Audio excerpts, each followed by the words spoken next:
You don't exist. Take a perk and a talk of that shit. Money swallowed like sis. Dead up perfect in the kid. Got a billion who sang on my head. Got a bit better put on the road I just spent. I know we got $1 million. The devil that shit ain't not cheaper again.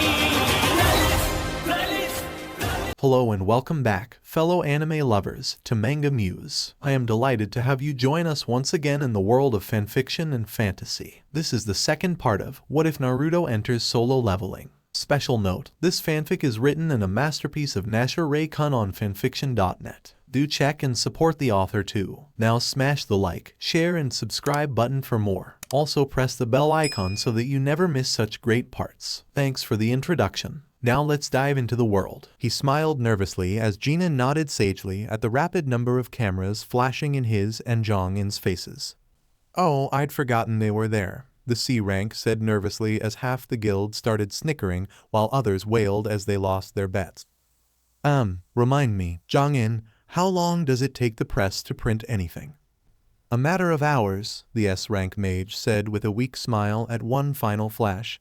Oh, thank God. Quick, we need to leave. Easy there, you too, he said with a smile and giggle. We are in the middle of something. You wouldn't want to disrespect Yun-ho, would you? Yes, Jong-in said instantly as the man in question squawked from across the way. You bastard? The White Tiger's guild master gawked. I mean to say, he began to backtrack. Of course not. Do you think he believed that? Jong-in whispered to Obito. Not in the slightest. The lower-ranked mage chuckled. Now, on to the next big trial, the press. As the three navigated through the social minefield of the human majority, people watching the live stream were surprised. He blinked from within his office, surprised. Wait, he's supposed to be a C-rank? The man said in surprise. Hyung-nim, have you seen this? Another, younger, man said as he popped into his office before coming over. Apparently, that man's been working with the hunters for over 4 years. And what of his occupation? It says he's their miner. What? Have you seen this, Ryuji? A woman said as she leaned around a man's large office chair. This guy, he's supposed to be a C-rank mage, but he beat that A-rank assassin not only in speed but in physical power as well, she added with a look of interest. And the livestream showed his name and she balked. He's Japanese?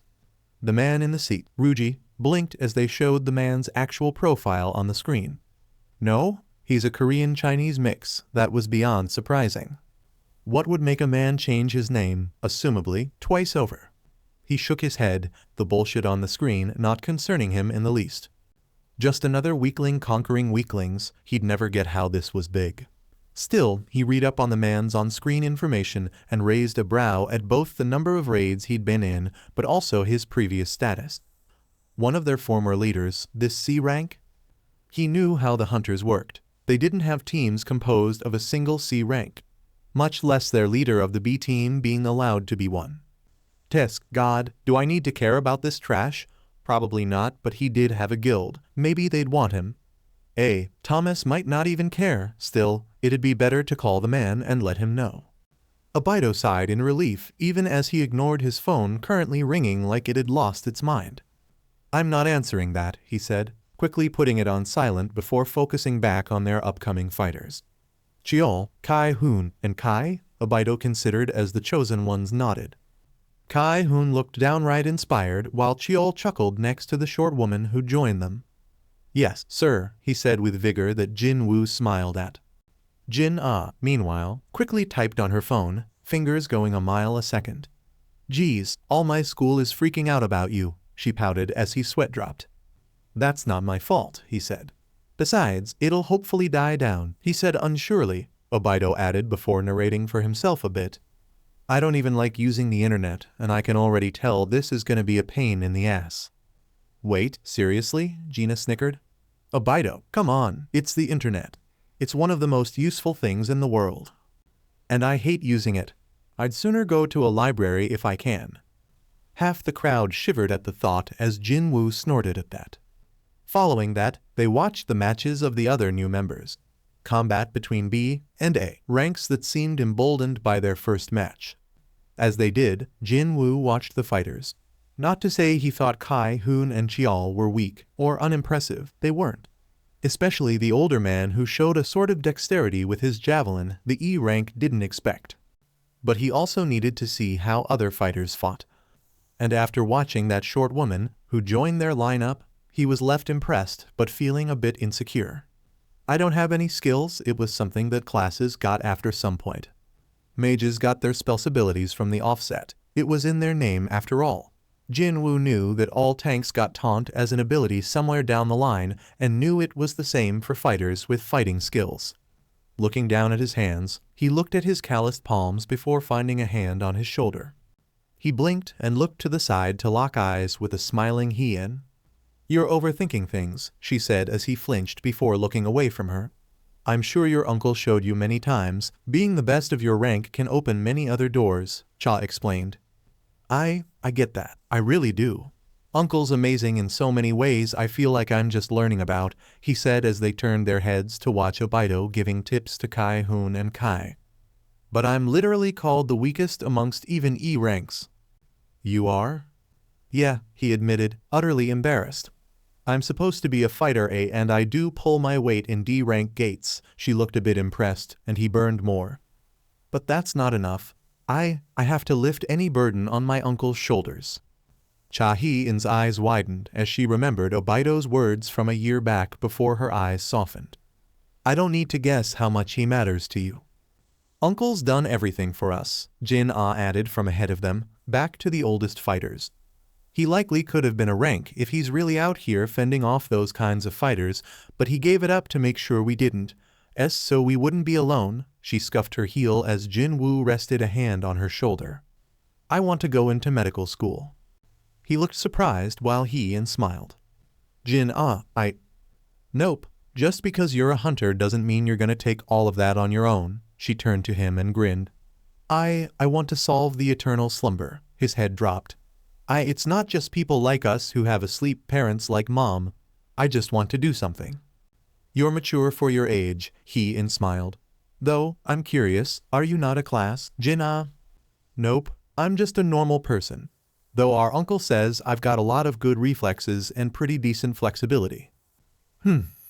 I wondered if I'd have been able to get a healing skill," Jin-ah said with an embarrassed laugh as Jinwoo blinked at her. "But I never got chosen, you know?" "That's not necessarily a sure thing," he said. "Remember, Ching said she only awakened recently, 2 years older than you to be exact. It can still happen." Jin-ah considered that. "If I could, I'd like to just raid with my family, mostly," she blushed. "And then we have to find Dad." "Huh?" Explaining that their father went missing in a gate startled her, but not more than when they told her how they knew he was alive. "Obito has such a skill?" she asked. "Yeah," Gina said as she came over. "Obito's thread can give him the exact coordinates of someone who willingly accepts its existence. It's like it vanishes from this dimension and sticks around like a shadow. It's another one of his power's rules, but not more than attaching. From there, he can tell you where they are by following it, but even into a closed gate." "I mean, is it that weird?" Jin-ah asked. "It's more esoteric than most could attempt," he said. "It's true that Obito wields spatial magic, but is it so powerful?" "We don't know. He just knows that a person who's died with it attached would leave it broken," Jinwoo said with narrowed eyes. "He was also originally looking for him before he had to take care of us. That's another reason we need to be able to look after ourselves. At least for a bit." Did he have any whereabouts?" "That's the thing. He said Dad's been moving." Jinwoo rubbed the back of his head, confused. "He puts it like this. Dad's signature isn't in South Korea anymore. Uncle's got a good grasp on his powers locating ability, and we've looked at the maps to guess where it is. He's currently in the middle of the ocean." The two women looked startled as Jin-ah nodded. "Last we asked him, it was heading towards America," Jin-ah explained. "It reaches that far?" It was almost insane that Obito hadn't been picked up by the monitoring division if she didn't already know he kept things under wraps. That's incredible." "Yep," Gina smiled as she showed her bicep. There, they could see an invisible band of some sort. It was almost impossible to notice, but there was something there. "I know he's done it for all of us. The other guys probably don't know why he did it, but just accepted it and moved on." Wow, Uncle gets way more respect around here than I can imagine, the youngest son said in disbelief as Gina smirked. You'd never believe, but he's gotten asked out a couple times. He-in's head snapped to her with intense interest. Really? When? I'm sure I would have heard, she leaned in with the other two as Gina grinned slyly. Damn it, we lost, Yunho said an hour later as Jong-in chuckled. It's all good to know where these hunters of ours stand, he said even as his fellow S-rank crossed his arms with a look. You know there's no way he isn't stronger, of course you do. He handled Gideon so easily despite getting a few cuts and you held him back. The S-rank mage smiled knowingly. So, really, how strong is he? The air between them was silent before Choi Jong-in ran a hand through his hair. He's close, he said vaguely even as Yunho's eyes widened. Very close, what he lacks is equipment. It's something I never realized, but Hyung Nim doesn't have any. Not even an iron scythe or chain, Jong-in said. I want to get him those things, but I know he won't accept something so easily. He's a headstrong man on the oddest of topics, but I understand his pride. If the public knew, that'd be good news, wouldn't it? Another possible's rank would be amazing to them. Why? Because he desires to not out himself. Well, I guess that's all I should really accept, the well-built man said with a sigh. What I wouldn't give to be able to be a S-rank and not be bothered by reporters. Preaching to the choir on that one. The days following that event had been a bit more exciting depending on who you asked. An entire month of people wanting to know him, to get close, to butter him up, or even people who wanted to date him. Oh, yeah, that had been fun. Obito smiled nervously as he did his best to dissuade the 10th woman who'd come to his nephew and niece's home asking him for a date by month's end. As he closed the door at the wobbly-eyed woman, he sighed in relief as Jin-ah grinned. Uncle, you've got to get out of the house and enjoy your slow youth, she admonished him with a faux pout he ignored with a simple head pat. I'm not going to just date some woman who comes up to me because they think I'm famous or something. Those women are not trying to date me for me, Obito admitted as Jin-ah blinked at his thoughtful response. Besides, I need a woman who can exercise alongside me if I was to be fair, and most of those women were more housewives than anything else. She gawked. Wait, you have an actual preference? She asked in disbelief. What? Uncle, I thought you just didn't understand women. Obito's face contorted into confusion before he shook his head. Nope, I'm making dinner and not dealing with your brand of insanity today. You definitely got that part from Kyung-hai, he muttered as he moved into the kitchen only to find her coming in with another grin.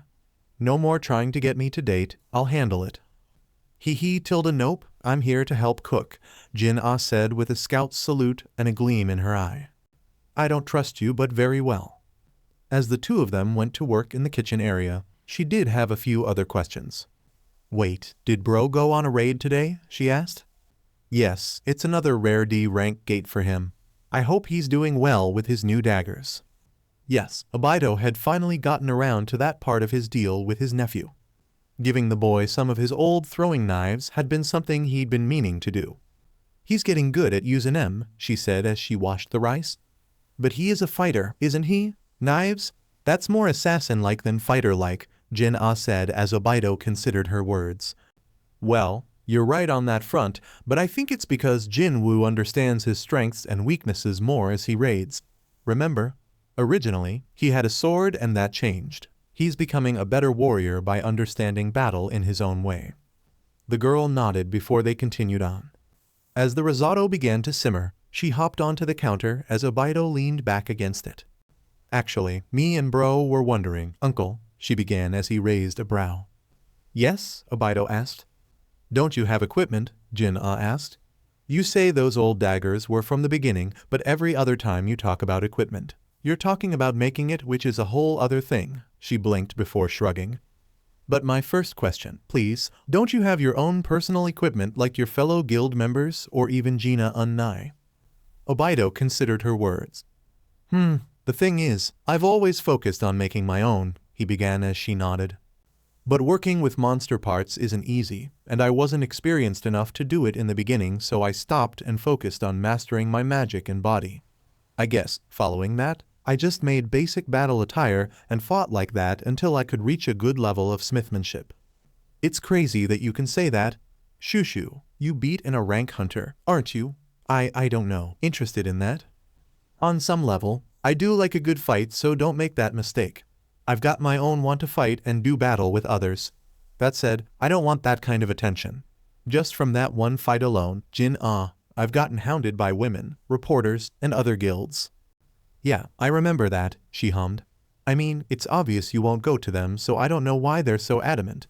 You've got a good relationship with a lot of the people in the hunters, you've got respect, recognition, pull, and even taught one of the S rank. What do other guilds think they can offer you? Jin-Ah considered it a lot of the time. With her initial shock wearing off, she'd come to realize how good her uncle's life was as a C rank with power and experience that could best in a rank. Not many could boast the things he'd done or could do.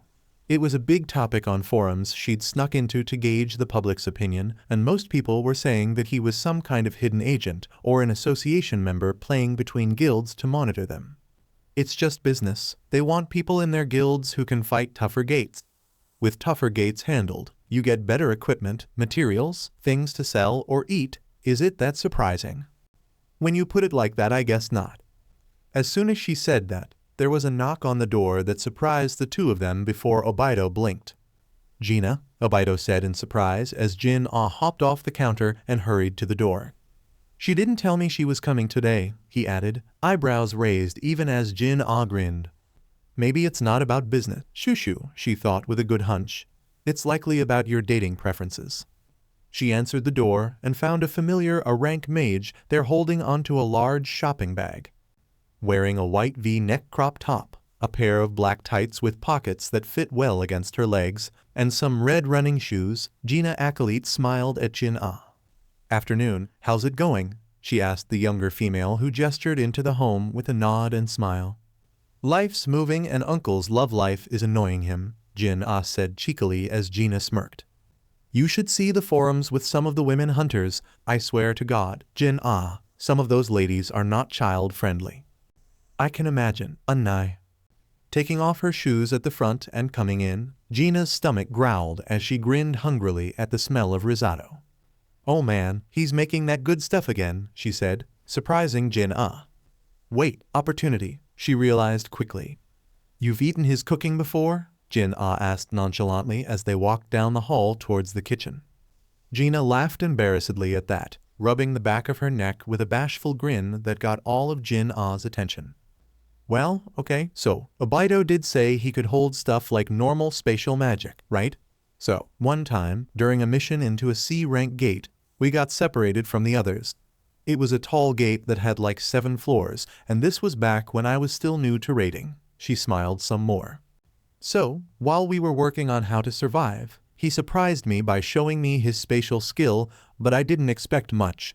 Regular spatial magic typically can't hold a lot, and then he brought out the portable stove. Jin-Ah covered her mouth as her bark of laughter was barely restrained, Gina smirking at her. Yep, rice, water, chicken stock, and apples. I swear that man walks with his kitchen, she chuckled. I was utterly baffled by that, but then I ate food I couldn't imagine in a dungeon, lost but not starving. I knew how to look at the good of a situation, and that's also when Obito showed me his locating ability. We got back to the group in under 3 hours completely unharmed. Noting the woman's look of admiration as they looked around the corner, Jin-Ah nodded to this. Gina did like Obito, that much had been confirmed. Now, how to get the man to reciprocate, that would take much planning. Good afternoon, Gina, Obito said as he turned to face them, the woman's grin wobbling as she blushed before quickly showing her bought goods. I bought us some beer. You know, the kind we drink on occasion after a raid? She stuttered somewhat as Obito hummed but nodded with a smile. Oh God, kill me now, Gina's cheeks burned as he chuckled a bit. Sure, I don't mind drinking with you. Though, would you be up for dinner? Obito asked without tact as the woman's heart beat rapidly before she shook her head, hiding her embarrassment by shifting a bang. Yeah, sure you can take me. Oh, let me eat here, she corrected horribly as he raised a brow. Well, glad to have you, he smiled, and the woman's heart barely settled. Did you have a raid today? Huh? Oh, I went to one of the lower gate raids as a sort of guard, the rank mage admitted as she came into the kitchen, put the beer down on the table and moved to his side to look at his cooking. I figured I might as well and just give some people more chances to experience C-rank gates. Those aren't easy to come by, usually they're mostly bought up by other guilds. Obito's head turned to observe her for a moment before his slowly falling eyes snapped back to the food, the man running a hand through his hair with some red on his own cheeks. Tilda, Jin-Ah observed the two adults from the dining table with a sly look. Uncle's barely noticing, but we can work on that, she concocted her plan as the front door opened. A familiar young man's voice made a curious sound before he chuckled. Oh, Uncle's cooking. Your uncle's been all over the news, came a female voice that had Jin-Ah's head snapping to the hallway towards the kitchen. Ah, excuse me, the sound of someone dropping their shoes reached her. Did my brother bring home a girl? Impossible. These chances were too slim, and yet, here she was, getting 2 shows for the price of 1. When her brother came around the corner, he blinked at the situation in the kitchen in surprise. Ah, Miss Gina came over, Jinwoo smiled before gesturing to the new female who'd entered their home as the older hunters turned their heads. This is one of my formal raiding partners, Lee Ju-hee, he said with a bit of a blush, but a grin that was hard to miss. The hunter around Jinwoo's age bowed to the group despite her awe at the 2 adults in the kitchen. Ju-hee was a young woman who stood at Jinwoo's height with long bright orange hair, pale skin, and blue eyes, wearing a knee-length maroon coat, a plaid black and white dress beneath it, and some socks. She looked at Obito and Gina with some awe. I thought you said it'd only be your uncle here, she asked Jinwoo, who chuckled. Him and Miss Gina are close comrades from the Hunters Guild, he told her succinctly and without issue. Gina shifted a bang out of her face as Obito raised a brow at her pink cheeks, leaning forward a bit in an act that sent the woman's face into the red gutter. Jin-Ah's eyes squinted at that and realized she might be able to kill 3 birds with 1 Jinwoo. Pleased to meet you, Obito greeted the young woman with a smile, relieving Gina of her heart-melting burden. Why, yeah, nice to meet ya, she said with a shaky grin. Can he just not be hot right now? Please? Even in the man's tight black top and gray sweatpants, he looked good to her. Like, did she have it that bad, or was he just hot? Gina wasn't sure if she wanted to know. The feeling in her chest very much welcomed the confusion despite her embarrassment. Ju-hee took one look at the situation and squinted as Jinwoo blinked at it all. What's going on? He wondered as he gestured to the table in the kitchen. You can sit here. This is my sister, Jin-Ah, Jinwoo explained as he put his bag down just outside of the kitchen area, the pair of long kunai crossing on its side noted by Obito along with a bandage on the young man's cheek. How was today's gate? The man asked the 2.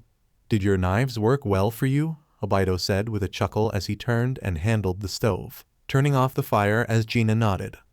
You've been taking the occasional D rank from what Obito tells me, she said, regaining her composure.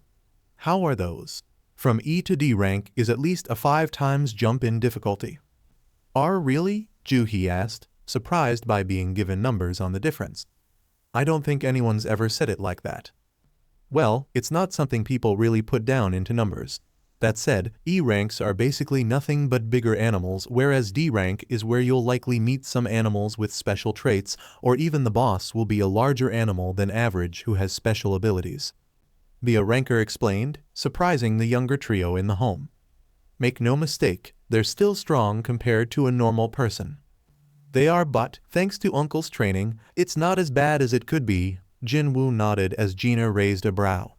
E-rank gates are actually pretty easy, all things considered. They're mostly just a numbers game, right? Oh, someone might have a little fire in him like Obito. Well, she was happy for him getting to hit his stride. You're right, bosses in E-rank gates, or dungeons, aren't really bosses so much as a lot of opponents 90% of the time. The D ranks we've been doing have only half that type, Ju-hee said, getting a nod out of Obito as he pulled out several plates. The other half are usually what you said, large animal monsters. We faced a giant wolf with water blades over its paws. It wasn't easy. Thankfully, Mr. Kai Yul was there, but it had a strong nature compared to his. He's a fire-using mage, Jinwoo explained as Obito and Gina considered that. He's a C rank like uncle, and is the teacher of Miss Hien. Oh, right. Jong-in did say something like that. Gina really wondered where these never-ending weird ones were coming from. 2 C rank hunters who trained as rank hunters in the same time frame. That sounded crazy. He sounds like he's well-rounded, Obito said as Ju-hee nodded before being served some risotto. Thank you. She thanked him a moment later as Obito set everyone their own food. And left a blushing Gina with a large plate of food, something that stacked almost a foot high, which Jin-ah didn't hesitate to comment on. No offense, ma'am, but isn't that too much? The youngest there asked as the mage woman cleared her throat while Obito sat opposite her. No, I'm just a big eater, she admitted bashfully as the other mage in the room chuckled knowingly. Quiet you, Gina pouted and Obito smiled good-naturedly. Not a word, he told her, and she blushed again, crossing her arms under her chest. The bounce that followed wasn't lost on the younger ones seated at the table. Ju-hee's hair stood up on end before her head, mechanically turned to the looking away Jinwoo. They're huge, he thought in disbelief and embarrassment. Jin-ah wasn't much better, her eyebrow twitching painfully.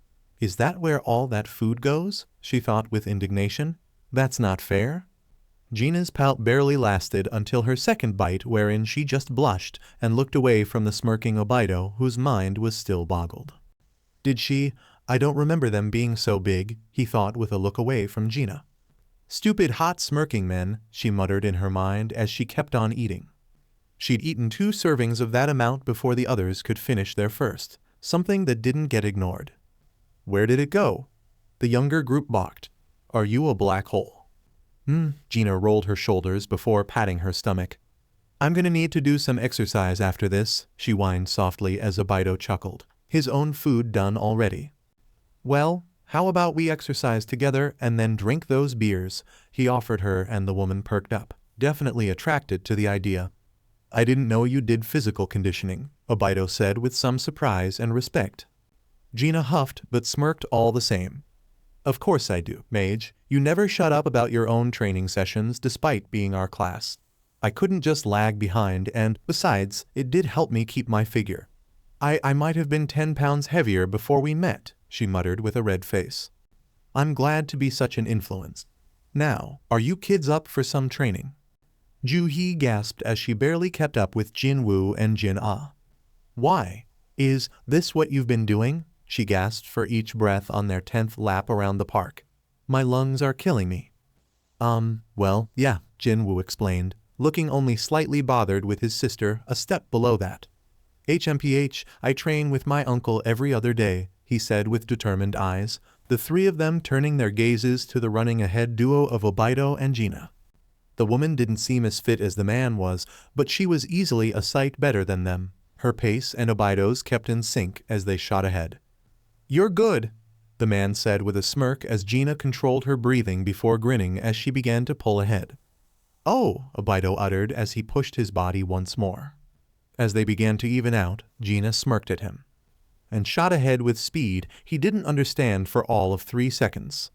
You clever woman, he praised before he intensified his next step. The man shot off after Gina, the 2 somehow quickly rounding the bend behind the shocked teens. Wasn't there half a mile of park behind them?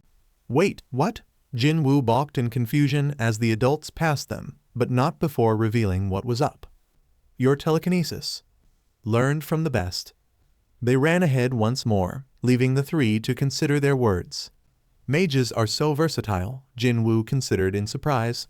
I didn't realize that Gina Nuna could do something like this as well, but her powers would be perfect, wouldn't they? He said to the other 2 with a look of wonder. Finding different ways to apply the power they've been given is how they become a ranks, he nodded as Ju-hee balked at it all before tripping.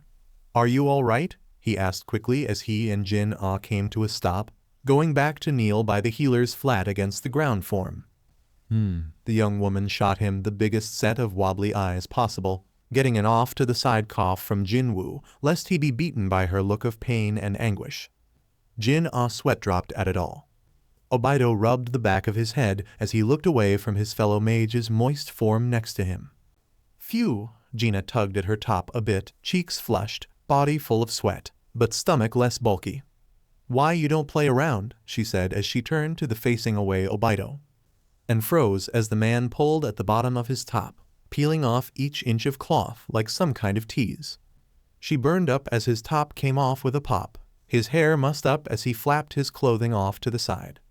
And Gina got a good view of the man's back. "What are you doing to me?" the woman whispered with a look of fear that was only drowned out by the fact she was basically ogling what had to be the perfect back. Muscle, low fat, and definition that couldn't be beat sat before her and turned the Arank's mind to mush. The others either blushed or looked sheepish.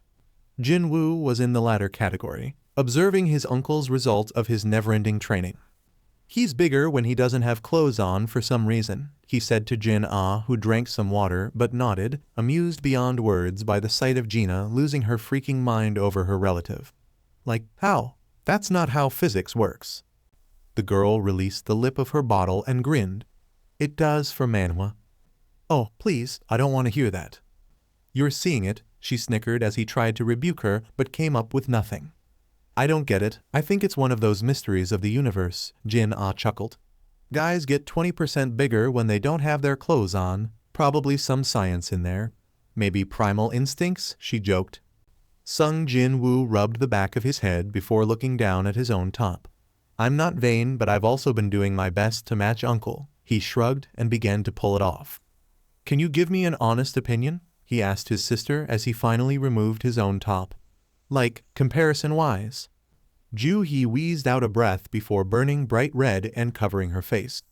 "I indecent," she squealed in her small corner of the world as Jin-Ah sweat dropped before giving her brother an honest opinion. "Well, for one, we both know you're different.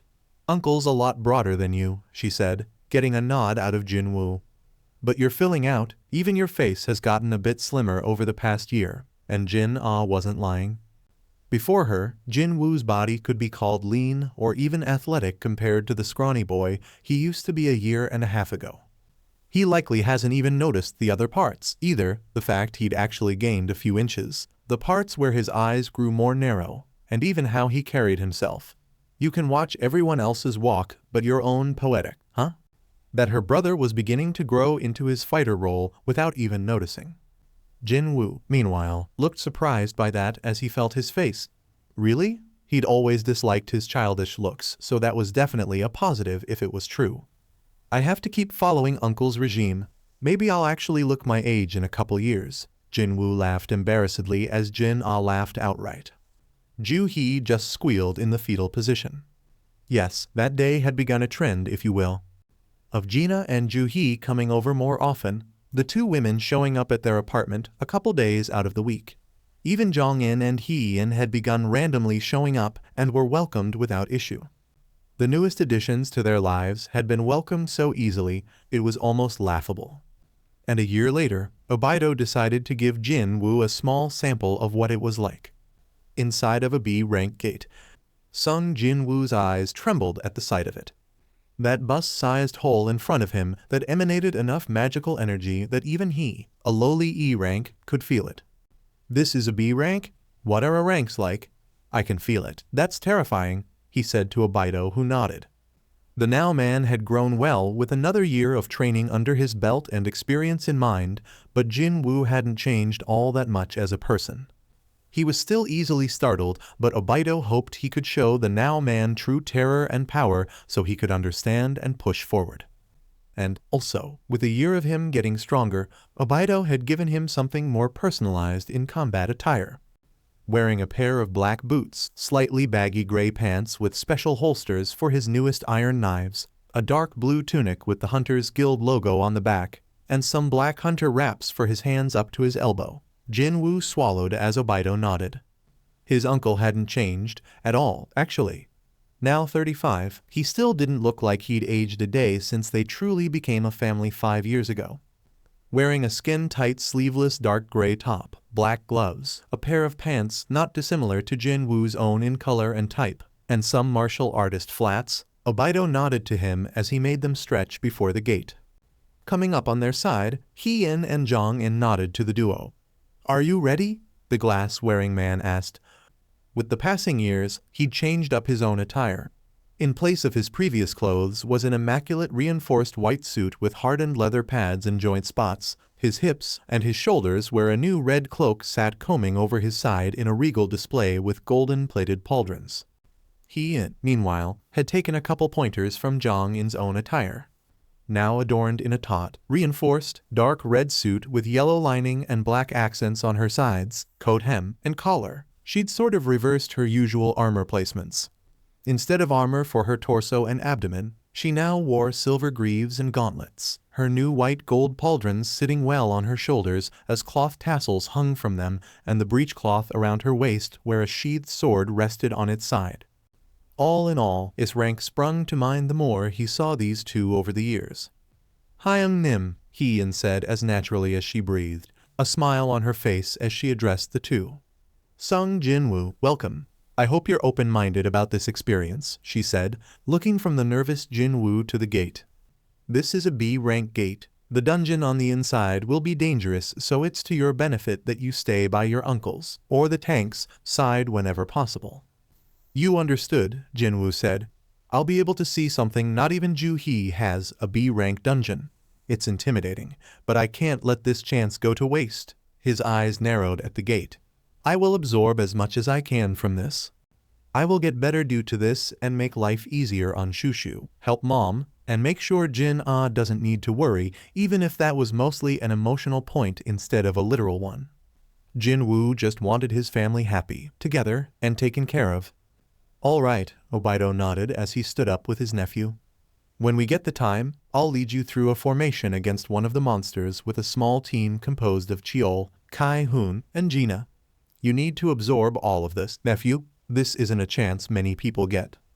Jinwoo nodded, picking up a satchel off the ground and tying it around his waist as Obito spun some thread together around his wrists up to his biceps, the creation looking like athletic sleeves to those not in the know. "All right, you too," Gina said as she adjusted her new giant gold-colored waist belt with a pair of pouches on the back, the woman's pointer fingers now sporting a pair of black bands. "You ready?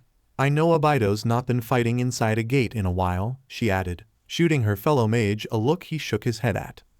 "I haven't, not even the D-rank ones Jinwoo and Ju-hee have been doing. This will be a refresher course," Obito said as he crossed his arms. "What about you? Prepared to test your newest ideas?" he asked her curiously as she nodded. I didn't think about using my powers in such a way," she nodded to Jinwoo. "I'll thank your sister once more when we get back, Woo. I didn't think I could push my powers like that." "Jin-ah's just glad to help," Jinwoo nodded. "Now, let's go inside," the boy said nervously as Jong-in agreed. "All right, strike teammate, come forth," he called out to their large band of hunters. Normally composed of 11 A ranks and 6 B ranks, they'd added a bit more to the team temporarily for the sake of this expedition's newcomers. Kai-hun, Cheol, and Gina nodded as they assembled by Obito and Jinwoo, the C rank leading the charge of that small exploration team. It had been the idea that Obito had suggested to Jong-in before changing his occupation. Having a small team composed of individuals with strong escape skills, knowledge, or wide-area defensive abilities to scope ahead for a bit. With Cheol's experience and defensive barriers, Kai-hun's high aptitude for close-quarters combat and hearing, Gina's improved telekinesis and spatial awareness, and Obito's precise spatial thread and assassin-like speed and nature, they were perfect. Jinwoo's status as a fighter, no offense to him, wasn't really a factor, but Jong-in already liked the idea of such a smaller team. Especially with the idea of himself being the part of one so they could truly cover their bases beyond comparison. "All right, Team 1, Obito began as each member showed their spatial bands. "We're going in. Cheol, be at the back of the group," he ordered. "Gotcha," the other mature man said as he shifted behind Kai-hun. "Gina, you're at the center with Jinwoo. Make sure to keep your senses open." "Understood," Gina said with a soldier's salute, belt shifting on its own power. "Seeing him in action again is nostalgic," she smiled. "Kai-hun, you're to stay at Jinwoo's side during any combat or movement," Obito said. "As the youngest and most inexperienced, provide him the type of tanking that can only come from an A rank." "Yes, sir," Kai-hun grinned as he and Jinwoo nodded to each. "Nice to meet you again," he greeted as they shook hands. Jinwoo smiled. "Still not beat that level?" he chuckled as Kai-hoon's eyes burned with righteous fire. Almost. I just don't get the system," he whined softly as they walked in, random bags of different sorts on their backs, hips, or thighs in Obito's case. They entered that large blue portal that released a unique pressure only felt by gates. Entering a gate wasn't surprising to Jinwoo, but their surroundings did give him some pause. "A waterfall?" he blinked as the group recomposed themselves and looked about well. Standing on a lone giant rock, they could look around them to see water running down the nearby walls of the cavern they'd arrived in. Even below the edge of their decently sized plateau, they could see water falling from its moss-covered sides all the way down to a large lake below. Obito cupped his chin. "This is the second time we've been in a locale like this in the past half a year," he said to the other four. "Really? Aren't there D-rank gates like this?" Jinwoo asked the others. "Yes, the lower gates are typically a lot more lenient in design," Gina said with narrowed eyes as she pulled a small ball from one of her pouches. "But in higher-ranked gates, this usually means something here is going to thrive off these surroundings, and I don't just mean the water." "Slimy walls, condensation," Chiol spoke up with crossed arms. "Long drops into the water below, maybe even the stalactites above. This place could harbor a possibly diverse boss," he explained as Jinwoo looked surprised. Of course, the ranks of gates could easily make what he'd experienced up to this point moot. "I didn't think about that," he admitted. "It's fine. Gates of a lower nature, if you're not climbing the ranks on occasion, can harden your way of thinking," Chiol said. "You need to make sure to always be prepared for different aspects, no matter what level. That can also be a bigger clue to the boss as well." Jinwoo nodded with narrowed eyes as the group walked towards one edge of their plateau. "Let's see, there are 3 large holes across from us," Obito said as he pointed to a far-off wall with said holes in them. "What are the odds that they weren't made by the boss?" Kai-hoon asked with a small sigh. "Low," Gina said with a nod as she looked around them at the shining waters below. "Is it amphibious?" she wondered before kneeling down and placing her small metal ball into a crevice. "I'm gonna spread my senses. Watch my back," she told the others as she placed her hands against the ground and closed her eyes. She expanded her telekinesis all the way down at half strength, an idea she'd gained from her previous days working with Obito. By not forcing her powers like a tide, they could spread more easily, and she could probe her psychic ability for different things. She shook the metal ball, its vibrations adding to her senses and showing her more about the space below all the way down to half the plateau. As she did, her brows furrowed a bit. "There are small life forms inside the rocks," Gina told them. "They've got magical energy that's oddly large for their size," though she opened her eyes as she frowned. "What could that mean?" Kai-hoon wondered as Jinwoo cupped his chin. "Large magical power in small beings? Well, maybe they had good stats despite their sizes." Wait, his eyebrows narrowed. "Small, compact, and full of magic. That sounds kind of like one of those magic hand bombs, doesn't it?" Jinwoo hissed out softly as the other's eyes narrowed. "I've dealt with a few porcupine monsters that would shoot explosive quills. Mr. Song said he sensed their high magic power. In that case, there's a chance these small creatures, or even objects, will attack us at some point. Possibly, they're even connected to the boss," Obito said before raising a hand. It glowed before thread shot from his glowing limb, the thin material shooting out across the expanse of what had to be at least 2 blocks to connect to the wall with the holes. They latched in deeply before the thread began to thicken into cables. Soon, the space between them gained small gapped thread plank paths. "That's amazing," Jinwoo said in surprise as Obito smiled at him. "Uncle, you can do all of that quickly and easily." "Yes, another upside to my power is that it's low cost even like this," Obito said. "I can make complex structures and items to use on the fly that can have many properties. I'll probably be showing you a bit more of my exploited power when we get to the boss. I think I'll bring out that skill." Gina tilted her head before making an ooh sound.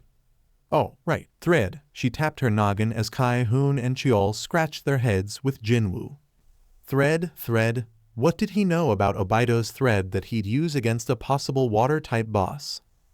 He wasn't sure. How much had his uncle exploited his powers? He wondered if he'd ever see the max.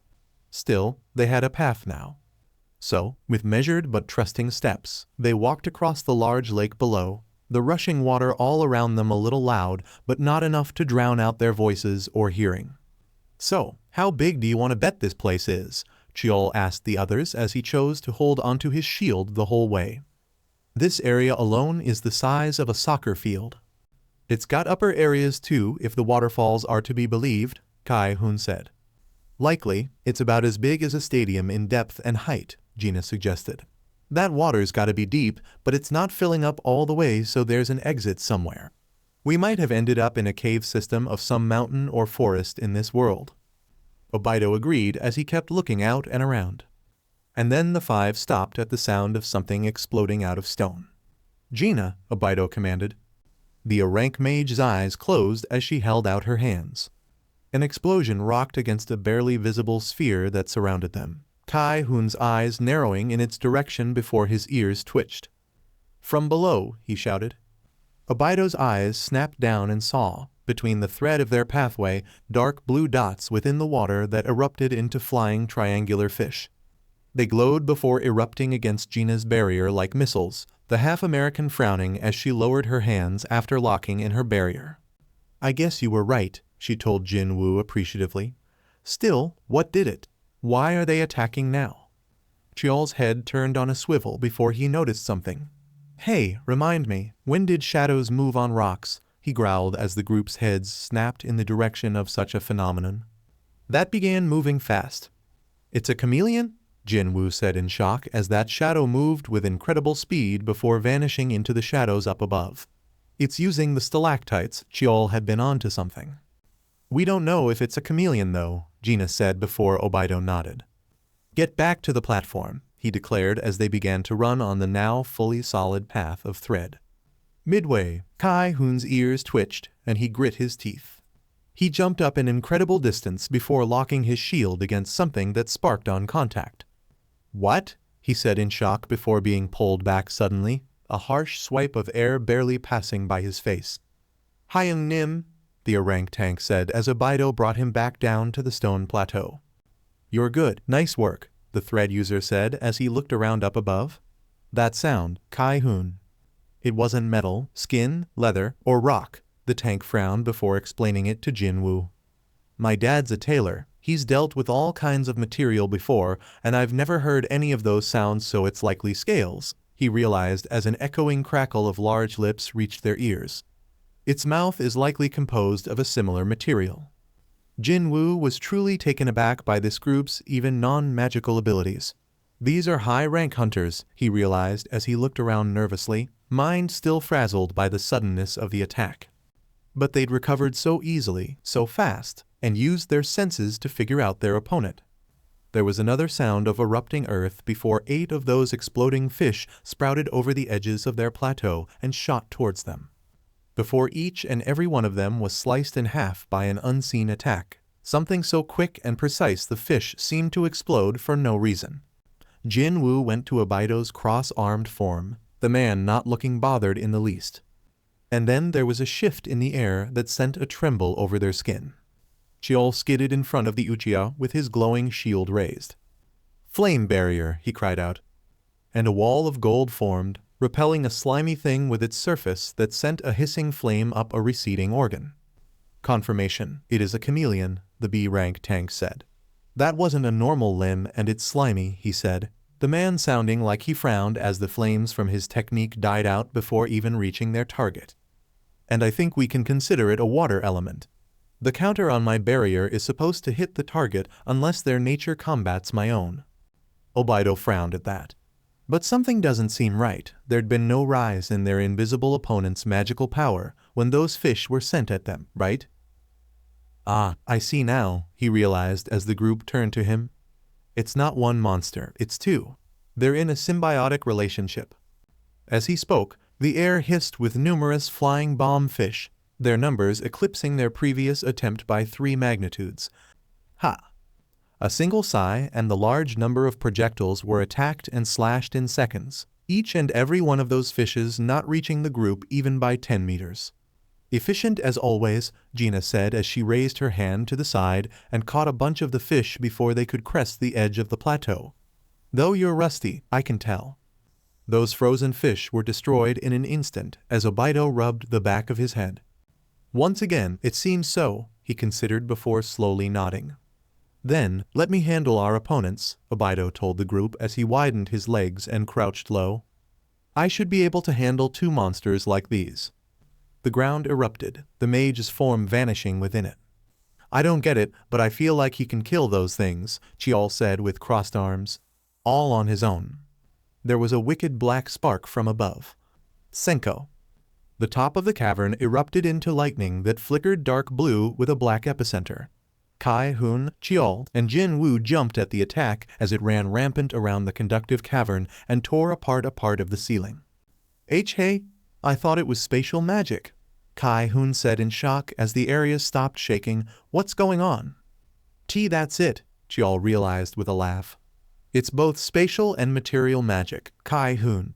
He's applying his thread's properties, along with his spatial ones if I'm right. A large shadow dropped from above, the group watching its hissing shape fall before a random crack. In the air sent it crashing down on a far end of their plateau. Gina whistled as Obito landed, his bound arms crackling with flickers of electricity. Damn, I have not seen that in a while, she laughed as Jinwoo's jaw dropped. Wait, how? That much electricity doesn't make sense, the youngest of the group said in shock and awe. It's due to the special properties of my thread, Obito told him as he let out a hot breath. The electrified creature twitched before its form slowly revealed itself within a mist of its illusion. Well, Wu was partly right, Gina said as they looked at the clearly in shock creature, all pun intended. There, currently struggling to its 6 claws, was a creature with a chameleon's eyes and tail, but it was something more. Its large spiny form couldn't be mistaken. A sea urchin? Jinwoo gawked at it. But where is its tongue?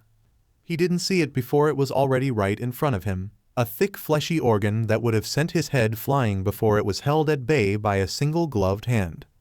The floor beneath their feet cratered as Obito tightened his gloved grip. Be careful, Jinwoo, he said as Gina's form shot towards the still capable creature. Don't let your guard down. Yep, the mage woman agreed loudly as her hands glowed bright red and trailed just above the ground, strips of stone peeling off the ground as she circled the sea urchin. Don't lag. The stone began to swirl around the sea urchin beast as it kept trying to recede its tongue to little effect and tugs. Gina shot back as her stone prison began to close in, her hands throwing something into the air in the center before they raised and came together as she landed. Binding. They gripped one another before the small metal ball floating at the center of it all pulled it all together at a point. The creature squealed as its body was crushed by brown stone, the gush of fluid from its body splattering over the ground beneath its stony coffin. Gina released a sigh of relief while Kai Hun blinked in shock as Chiol cupped his helmeted chin. You've been learning from him, haven't ya? The B-ranked, but more experienced, Tank said with a single finger gesturing to the smirking Gina. I'd be lying if I said no, so she chuckled as Obito nodded, impressed with her work. Before he switched over, me and Obito didn't just sit around and drink beer, you know? We talked a lot about our powers and how they were different, similar, and then unique in attributes. Gina twirled a finger and a small number of pebbles followed suit. I have telekinesis that can't match a national ranked hunter, but it has properties to it. For one, I can sort of imbue my telekinesis into things I touch. They're one-time uses, but it's more than I can use all at once. Really? Jinwoo asked, holding onto his chest in shock. I would have died. Was even an injured magical beast such a threat? It began to dawn on him just how terrifying it was to be in a dungeon like this without being on guard. B-rank magical beasts, the area, the amount of advantages to note. This was why raiding parties were so large. To be caught in here without the right amount of experience, skill, or even senses would get someone or a team killed. And yet, Uncle was able to band together into a group of 4 who could do just that. Considering all he'd learned in the past 10 minutes they'd been in here, they're the pinnacle of their hunter ranks. 2 mages and 2 tanks could pull off so much when they were truly skilled. And then there was Obito, who seemingly could perform a powerful number of roles on the fly. Speed of an assassin, magical might of a mage, the defensive skills of a tank, and just the physical capability of a fighter. Hell, the only thing the man was lacking was healer-based power, and Jinwoo was sure he would become beyond broken if he did have that. Unless he does have them, the man's brow trembled at the way too much his uncle had. "Uncle, you're ridiculous," Jinwoo said as Obito's sweat dropped. "And we're in," came the familiar voice of Jong-in as he entered the area with the rest of the original strike team. "Let's see, huh? Yes, you've all already taken care of the boss." The man seemed impressed. "Oh right, we forgot about the other," Kai-hoon began to realize with a shaky grin before the area rumbled. Crap. The cavern shook as the waters below swirled before rupturing as a beast of magnificent size breached. Its form slowly swam up the plateau's side, its glowing body cresting the edge before it shifted in the air above them, floating with its own power. It was whale-like with sharp barnacle-encrusted limbs and an odd dorsal fin one wouldn't find one the notable sea mammal. With its 4 pure red eyes, the 4 large hole-like barnacle mounds on its back, and the scaly-looking jaw it had, when the creature let out a bellow that caused the air to vibrate, well, Cha-hee-in already stood atop its noggin, her lone silvery blade plunged into its head. Jinwoo's eyes widened to impossible levels. When, how did he didn't understand. He hadn't even seen Hee-in enter the dungeon, much less move up there. "Hyung Nim's team really is something else," she told the magical beast as her weapon began to glow. "Truly, he's the oddest C rank around," Hee-in said as she flicked her blade beside Jinwoo and resheathed it. "There, done," she smiled as the man's jaw remained dropped, Jinwoo mechanically turning to see her smile. I'm done for today," he realized as the magical beast began to become covered in white marks that cleaved apart its form and reduced it to nothing but meaty chunks before it could even release a death cry. "HMPH, this is an odd ecosystem," Jong-in said with a hum and cupped chin. "How far did you all get into it?" he asked like he was talking about the weather. "The end of the bridge," Obito said as he gestured to the still there construct. "We never got to go into those holes on the other side of this place, and I'm still worried about whether we killed the bosses or not." The S-rank mage nodded before gesturing to the Obito-made path, the whole group going forward onto it. "Honestly, Hyung, are you sure your thread is so weak?" he asked, tapping their foothold. "It's spun together, it's not the same thing," Obito explained. "It's as simple as adding more material and binding it together through simple rotation, no more, no less." I guess doing this for clothing wouldn't work?" Gina asked him. "Not for the kind I'd need to last." That was a curious phrase. Likely another technique or something, she wouldn't be surprised. As they made it across the expanse, Jinwoo looked all around. "I don't see the usual crystals and stuff," he said as Hee-in nodded. "I don't either," she said to Jong-in, who cupped his chin before looking down at the waters below. "Perhaps they're in the water?" he offered the group as half of them looked through Obito's bridge's railing to stare at the glowing liquid below. "If this place is water-based, that wouldn't be impossible," Jong-in explained as one of their ranks pulled out a throwing knife and dropped it over the edge. They watched as it fell before plunking into the water. The area below glowed with a green light before a ring formed and allowed them a clear view of the environment's depths. "I was right. We'll probably have to build a set of steps down so the other teams can do their jobs. Sunpung, go and tell the other teams the situation and begin working with them to make a path down." One of their B ranks nodded before he blurred away like a phantom, his assassin status clear. 5 of you go with him," their members followed suit. "All right, we'll slowly go through the tunnels and hopefully clear out all the monsters first and foremost," Hee-in nodded as the group continued on. Jinwoo was left intrigued as they traveled, fought, and even marked numerous parts of the cave system for the next 3 hours before the air grew intense. What the?" he shivered as Chial pat his shoulder. "That is the boss's mana, we're extremely close. Look at the ground," the B-rank tank said as Jinwoo did, and blinked in surprise at oddly perfectly angling trails of glowing water that, now that he was looking around, moved in perfect unison further down the slope they were on. "This is a usual case for most bosses," Kai-hoon said with a nod. The thing is, powerful mana changes the environment around where its epicenter is. In that case, most boss rooms, or paths, are obvious when you keep a track of the mana around or just our surroundings. It's why mages are important to a lot of higher-ranked raids. Jinwoo hummed as they kept on moving. There's so much about raiding I don't understand yet, he thought as he watched their backs despite being in the middle of them all, eyes gleaming with the specific image of Obito's. Yet, it's so amazing, he thought.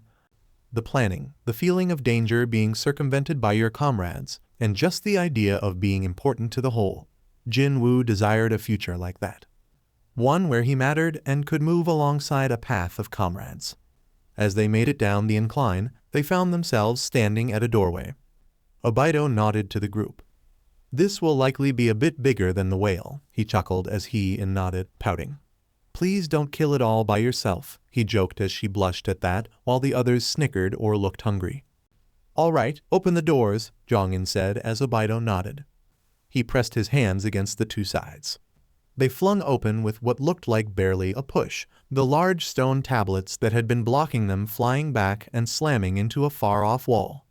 And what revealed itself in front of them was a humongous well of 50 meters with outcroppings popping out of the wall in a sporadic manner and a long string of light at the center of it, all that led all the way down to the bottom of an indiscernible height. It seems the boss is quite welcoming, Chiol snorted. Honestly, I'll never understand why some of these dungeons are like this. Is it not just the rarity of things? Kai-hun considered with a shaky grin. I have more stories than I'd like to admit about unfair dungeons. The others either chuckled nervously as well, said the same, or smirked. So, how's this going to work? Jinwoo cupped his chin as he noted that, at the very least, a few of the platforms were close enough to work as their staircase. I wonder what the protocol here is. Same, Kai-hun said with excitement. This is my first time working with the S ranks of our guild. I wonder if they've come up with different methods for this. Obito, Jongin, and he jumped off the ledge. What? Half the group shouted while their more experienced, with their leaders, members laughed. Gina let out a cackle as she wiped a tear from her eye. Even Chiol was left gawking at the madness before them. What the hell? Are they just like this? He asked in disbelief as Jinwoo and Kai-hun's skin dropped a few shades. They're also our team's crazies, the rank mage said. Back with the falling trio, their hair flapped behind them as they fell without a care. I believe that's it, Obito said as the three of them saw the waters below begin to bubble. A huge dark shadow formed over half the water's surface below before it ruptured and released a large, long, bellowing eel of some sort covered in crystals that made it look more like a monster made of stone than a living organism. It shot up towards them as they fell down at it. Any ideas? He asked over the wind with a pout. I was admonished for selfishness, she twitched her fingers. And so I'd like to hear better concepts. Obito chuckled at that as the thread around his arms sparking, surprising he for all of a second before she shot him a flat look. Simple immobilization. They need experience against big bosses, Obito said as they reached the crystal eel, his arms reared back. Nai Senko. Up above, the slowly descending team jumped as electricity crawled up the wall, carving into the stone surface, before erupting into small explosions of light that left heated air in their wake. Huh? Someone asked. When? Gina chuckled as she carried Jinwoo down faster than the others, the man's arm around her shoulder with hers around his waist. Your uncle's incredible, huh? She told him with a grin as they landed halfway down and watched the chaos down below. The more time I fight alongside him, I can't help but wonder where he bottoms out if you get my drift. Where his skills actually land him. They floated down with their bodies covered in a red glow. I've wondered that for a while, too, Jinwoo smiled the closer they got. Uncle's got so many things and he cultivated all of them. It makes you wonder if you can do the same thing, you know? He admitted bashfully. Yeah, I get that. They landed on a thick black thread that spanned the entirety of the walls in a circle, Obito appearing beside them. There, that should keep this thing more doable, he chuckled as he crossed his arms, Gina nudging him a bit. Finally work off the rust? She giggled as he ran a hand through his hair. I feel like it, yeah? I might need to make sure to actually raid with you all every now and then to keep my skills up to date. We'll welcome ya anytime. Jinwoo took a deep breath before blinking as thread climbed up his boots, hands and arms, chest, joints, and neck. There, you should be able to handle yourself even if only a bit, Obito told him as he pat the man's back, his thread even crawling up his iron knives and causing their edges to spark. Go and experience a threat bigger than most you've faced. Jinwoo's eyes widened at that before he clenched his hands and nodded. Thanks, Shushu, for everything, he smiled. And then jumped off with determined eyes, feet held down and making first contact on the crystal eel's hissing hide, the beast wriggling as Jong-in and He-in stood off to the side with observing eyes. They wouldn't help them fight and would intervene only when it was necessary. Jinwoo's eyes glowed a powerful hue. This was his moment to grow. Obito watched with proud eyes as Jinwoo arced about the crystal eel's hide, powerful slashes of the new adult's enchanted iron knives carving into what was left of the crystal hide and doing more than he'd ever been capable of before. Gina wrapped an arm around his waist and gave him a bit of a hug. You believe in him a lot. I can't imagine how much that means to him, she chuckled as Obito rubbed the back of his head with one hand but held her to his side with the other. Tilda, Gina grinned as he raised a brow. So, being honest, how long? Oh, well, her cheeks colored, but she considered her answer. Maybe 2 years? 2 years? She laughed at him, hugging him closely. Yep, do you have any idea the type of effect you have on a gal? I mean, I know you can be a bit dense at times, but you really do need to grasp the power you wield, Gina added on with a teasing smirk as Obito rolled his eyes. Yes, well, if you'd like to give us a try. I thought you'd never ask. Obito chuckled at that as they watched their other newer members descend from above, attacking the dungeon boss without hesitation. It was only the next day that they'd revealed they were giving dating a shot. And the reactions were, well, outside of expectations. Oh God, really? My bet's finally come through. Yeah. Obito's sweat dropped while Gina blushed and muttered something, He-in's eyes shining with wonder as she slowly shimmied over. Really? She whispered in awe and interest as the mage woman blushed harder but nodded with a shaky grin. Why, yeah, we older folk are giving dating a shot, she said with a bit of a stutter. Just, don't want anyone getting freaked out or anything, but now I'm learning people have been placing bets on us for years. Gina's sweat dropped. So, obviously, I'm flattered. Obito snorted as Jong-in patted his shoulder. I'm happy for you, Hyung, the glasses-wearing S-rank smirked. Well, one of you had a normal reaction, the Uchiha chuckled. They'd revealed it to the siblings after work, Ju-hee even there for the reveal after she and Jinwoo came back from their raiding for the day. Wait, you're dating? Jin-ah balked as Gina blushed but nodded all the same. Ju-hee gasped with big bright eyes. Tell us how it happened, she squealed as the older woman cleared her throat but laughed regardless. It's not that crazy, but sure. Working in the kitchen, Jinwoo was surprised. Huh, well, congratulations, uncle, he smiled as Obito reciprocated one back. I knew you two were close, but I guess I didn't really understand how deep that went. I suppose that just speaks of my ignorance in romance, Jinwoo, Obito said with a hum as he chopped some onions. Kyung-hai wanted to pair me up, a worrying amount at that, when I first came down here. You two probably didn't know, but she set me up on a few dates over the years that didn't work out.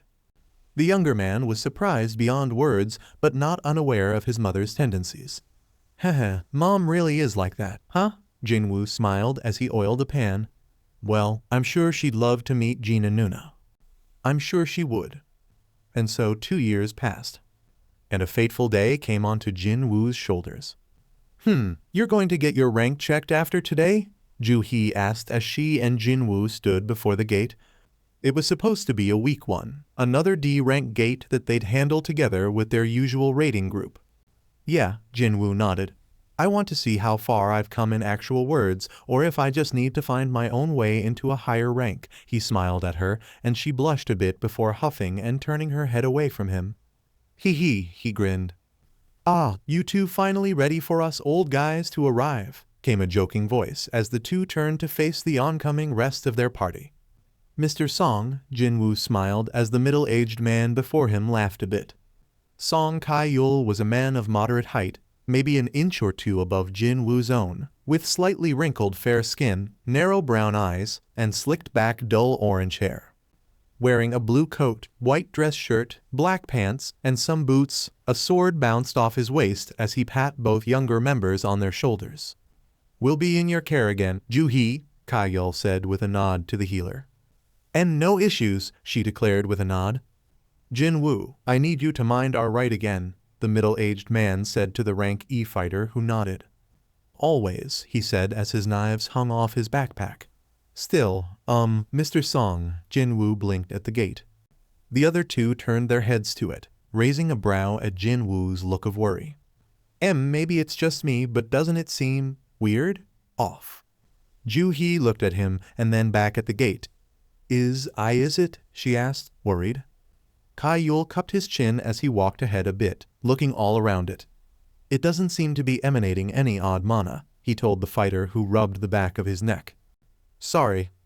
"No, it's fine. You've been in bigger gates than this," Kai-yul smiled, relaxed. "Ever since, you seem to have a knack for odd situations. Don't discount that just yet. You're 50% right," he joked as Jinwoo sweat dropped. "Thanks, sir," he said with a weak grin. Perhaps, Jinwoo considered as he slowly awoke in his medical bed to the relieved looks of his uncle and sister. Perhaps he'd have lived a simpler but no less fulfilling life if he'd taken his own feelings to heart and tried harder to stop the others from entering the double dungeon. Maybe he'd have slowly risen up the ranks as an experienced fighter. Looking back on it from the future, though, Sung Jinwoo was likely destined for the path he'd end up on. To find an impossible system that'd give him opportunities to live out his wildest dreams at the cost of any normalcy. The ability to soar far above his station, all for the sake of reaching a peak no one else would be at. He'd likely follow that path. At least, he should have. Jinwoo smiled as Jin-ah cried messy tears he wiped away. But he had more than that hypothetical him, didn't he?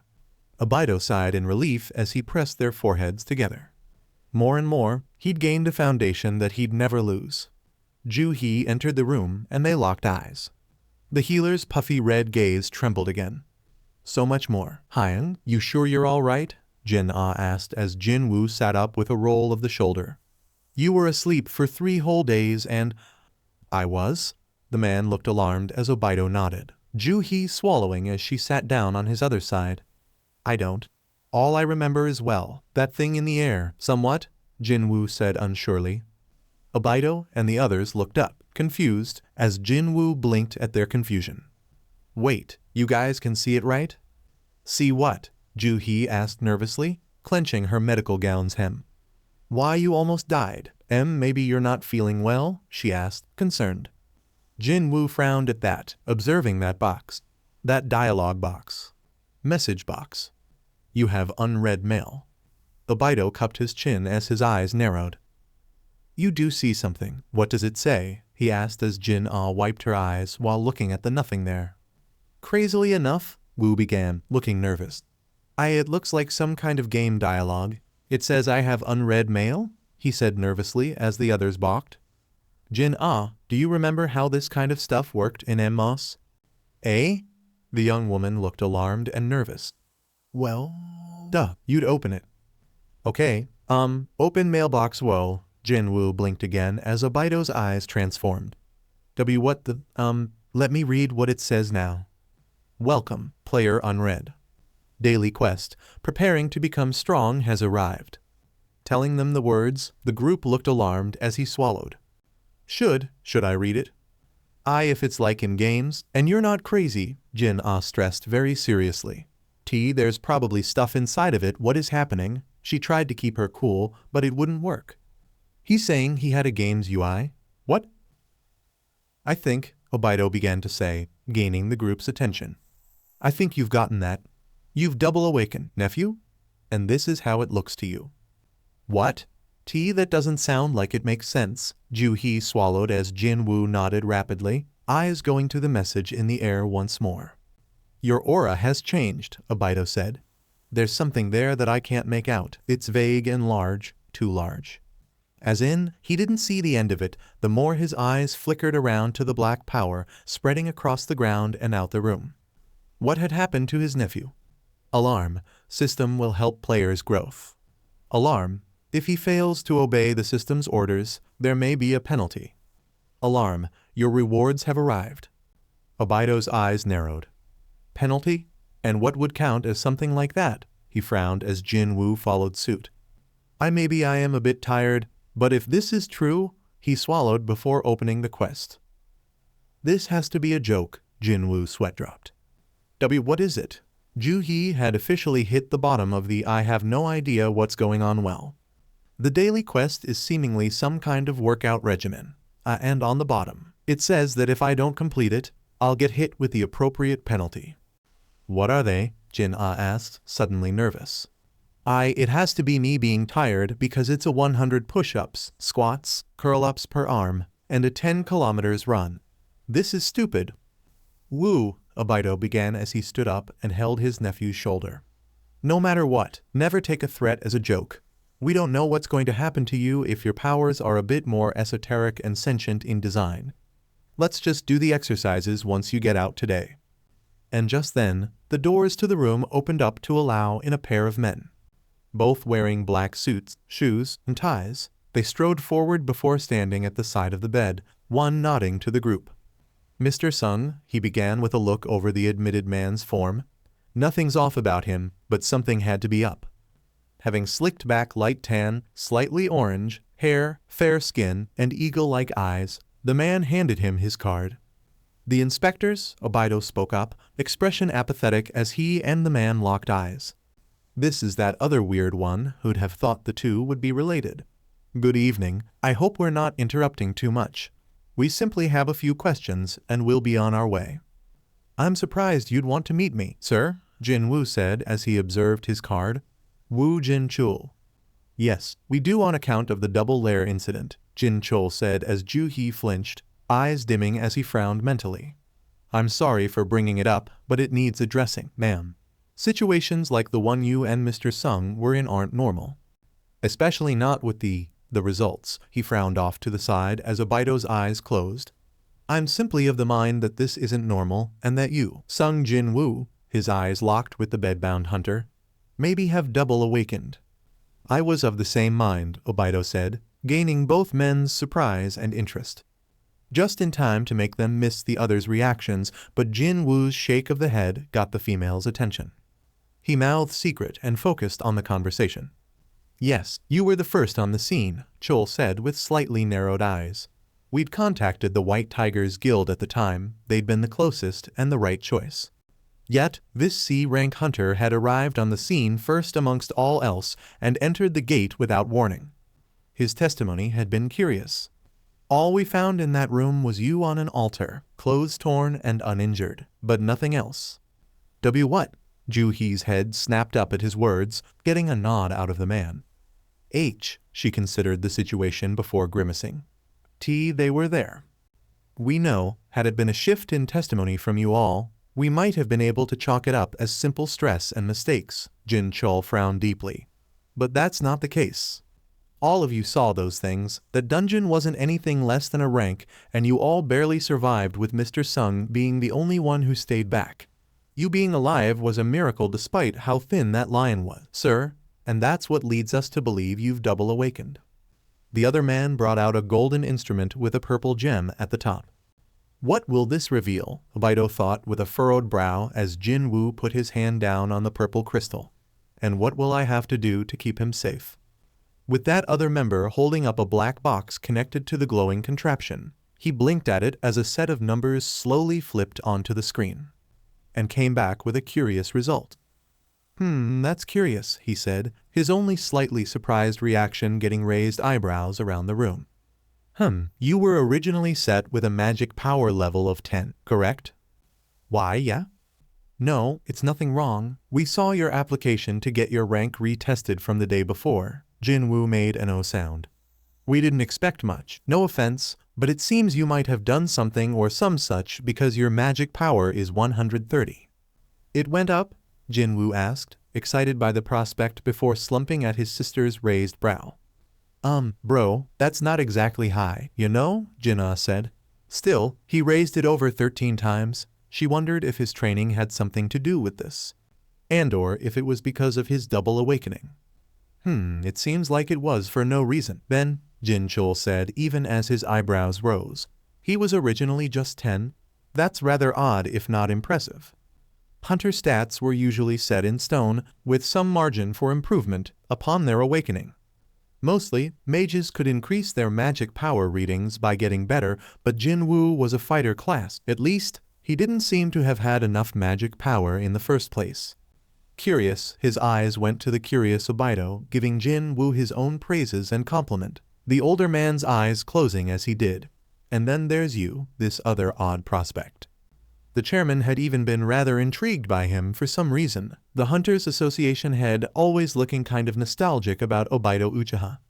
Anything they could find on the Chinese-Korean man had been that he had an unfortunate accident with his father's death around 8 years ago before he moved to Seoul around 7 years ago. He'd been one of those ones at the beginning, a man whose magic wasn't fully understood despite his demonstrations being documented by every random reporter. We'll take our leave, he said to the four as he got up, the doors to the room opening to allow in a huffing Gina, the woman taking one look at the group and sighing in relief as she walked over. Got him it, woo. Your uncle basically rips out the boss's heart and leaves us standing around like idiots. At least, I thought so until I heard the news, she said as Jinchul's mind whirled. Apologies, Obito said with a bashful smile she sweat dropped at. Boyfriend. You really don't make sense sometimes, Gina said as she came over and nodded to the group before noting the inspectors. Little issue, ma'am. We were just getting testimonies on the event, the other inspector said as she hummed but nodded in the end. All right, well, damn, I hope everything's all right. It is though Mr. Sung did do a good bit of training over the years and raised his magic power. Really? Haha, good job, woo. Thanks, Nuna. I'm glad my efforts are going somewhere despite the weird training uncle came up with, Jinwoo said with a nervous sweat going down his brow as Obito nodded knowingly. You're actually pretty crazy, shoo. Crazy gets you places, sometimes, Obito said as the inspectors began to leave. Jinchul's ears were prepped as Gina took a seat. Standing outside the door and slowing their walk, his eyes narrowed at an interesting bit of info. You don't just do what Obai did, you too. This man of mine really just left the four bosses dead for the sake of hurrying out. Sorry about that, uncle. It's fine.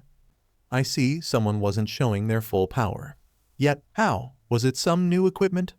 But that shouldn't have been possible. Obito Uchiha hadn't actually bought or registered equipment over the past 5 years.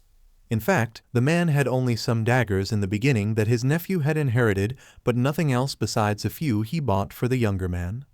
Something tells me, Jinchul thought slowly as he and his co-worker hurried out. You're hiding something, C rank, he said to himself. Meanwhile, back in the room, Obito filled Gina in on the situation. The fuck? She asked as the others looked sheepish. How in the world are you just going to say that and act like it's normal? Gina's jaw dropped as Jinwoo blushed. To be fair, it's kinda crazy to just say out loud, he said. Exactly. Freaking. Okay, so, you hid that, obviously, she said as Ju-hee bit her lip. Think about it, Ju-hee, that kind of situation isn't normal even for those rare folk who've reawakened. It'd be a bad idea to just out-woo like that. She perked up before looking embarrassed, the older woman patting her shoulder with a nod. So, you opened up those messages yet?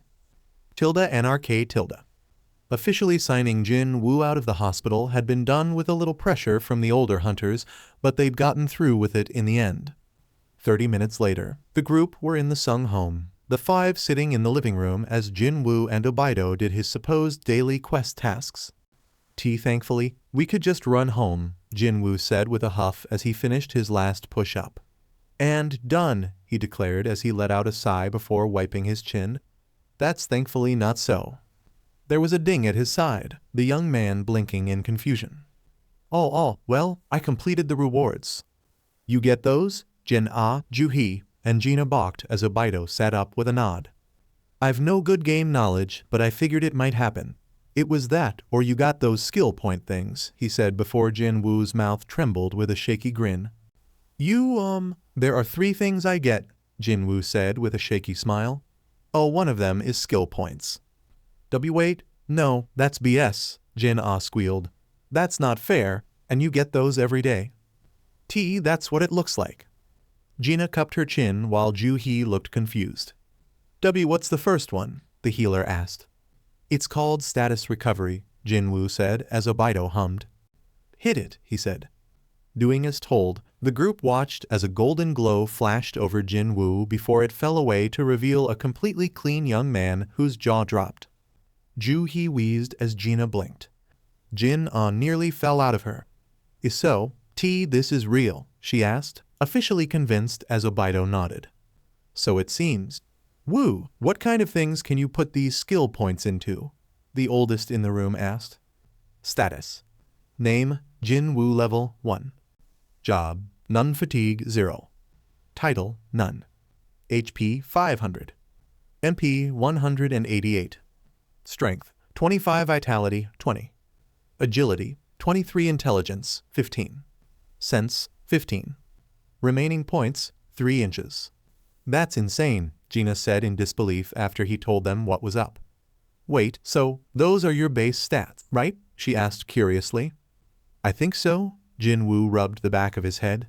So, what should I put my skills into? That got a blank-faced room if it ever did. So, sense might be spatial awareness and stuff, right? Jin asked. All of the others make more literal sense, but that stat isn't really explained. I don't know if there's a help menu. Of course, it wouldn't be that easy. Obito considered it all. Then, he began, gaining the room's attention. Let me ask you, Woo, what path do you wish to follow? Jinwoo blinked, confused. You, uncle? From what I understand about games, and the fact that you have stats and a level, the man emphasized as the others gasped. That means you, amongst all others, can become stronger than even you know. But you're at the beginning of your journey, nephew. What appeals the most to your situation? What are you in need of to progress your goals? The younger man's eyes widened as he looked back at the system before frowning. I don't know, he admitted to the room. This is a once-in-a-lifetime ability that I understand, but I don't know what to do. Do I tell people one day? Do I hide it for my entire life? Jinwoo asked the room, looking more nervous as he spoke. I just want to wake Mom up and make you and Nuna, everyone, proud. How do I do that? Jin's eyes widened at that before she looked down with clenched fists. Why, you have a better chance at it than anyone else, maybe, she said, gaining his attention as Ju-hee's eyes remained transfixed on the horribly worried and anxious man. Hadn't he always pushed her forward in the past? I think you can do a lot. I know I can't do the things you can do, Jinwoo told her as she healed his cut arm. Maybe if I had, and no, it's nothing. What? Ju-hee asked him. You have a great power, Miss Ju-hee. I think you just need time to see that.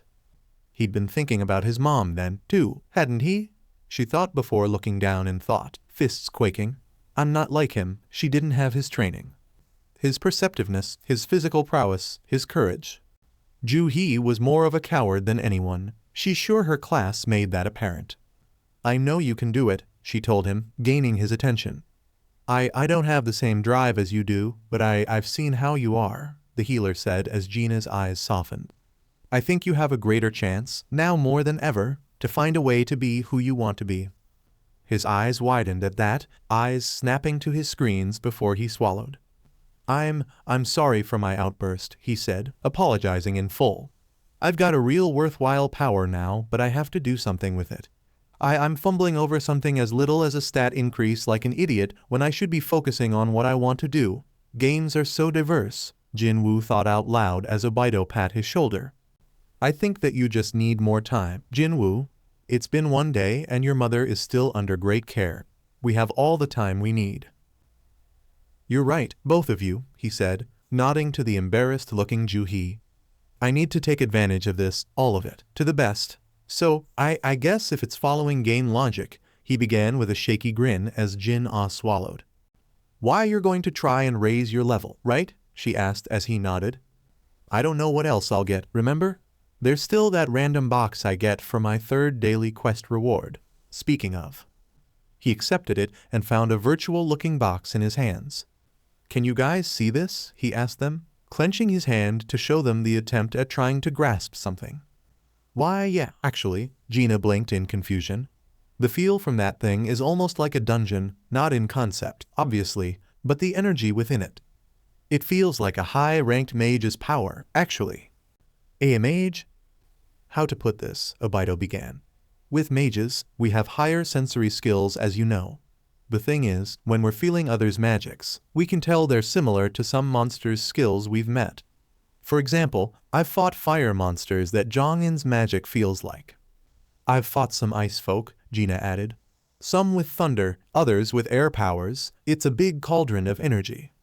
"So, this might be a mage like Reawakening?" Jinwoo wondered. "Wasn't Dad a fighter? Why would I get this?" It's not like that kind of stuff is locked in, you know," Jin offered. "I've been looking at bloodline stuff and, well, while it'll be the majority, a fighter's family can still have a mage or assassin in it." "Duh, uncle? They're more likely to have a tank, you know, but it's possible." "Open." The box undid itself under his careful gaze, the young man's eyes narrowing as it broke apart to reveal bandages. "I feel so robbed." Jin snorted as Gina laughed, Ju-hee blinking at the result before giggling a bit. Obito shot the younger man a patient smile. "Give it time," he said. The next 2 days were just spent doing the usual daily quest workouts and focusing on trying to understand this system. And they had quite a few things, actually. "Huh, my iron knives, shoo-shoo," Jinwoo said as he and the man sat in the living room. "It's got stats. Item, iron knives. Type, daggers. Attack +5 agility +8 inches. I see, I guess you'll have to get more interesting equipment. Thankfully, this isn't so odd, you understand," Obito said as Jinwoo nodded. Materials, magical items, and equipment were already both accepted terms, but understood things. This was basically just putting that understanding into explainable words and numbers.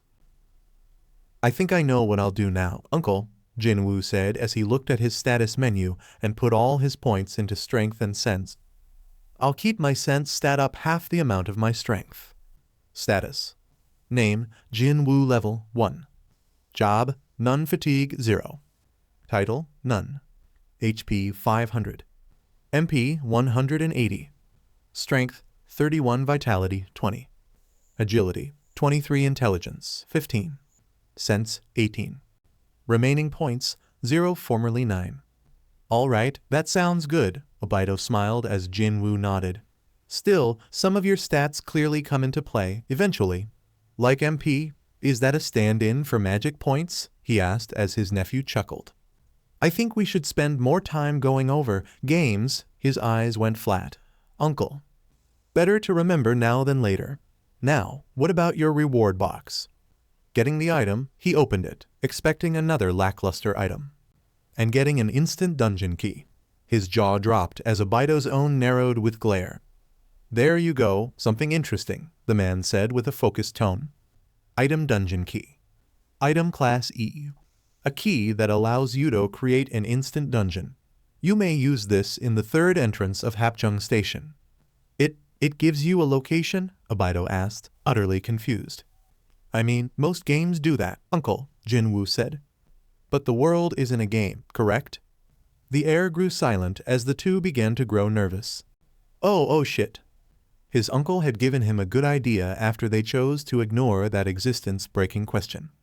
3 days later, on a Saturday, Obito and Jinwoo looked down at Hapjeong Station. With his strength and sense now at 37 and 21, respectively, he adjusted his clothes.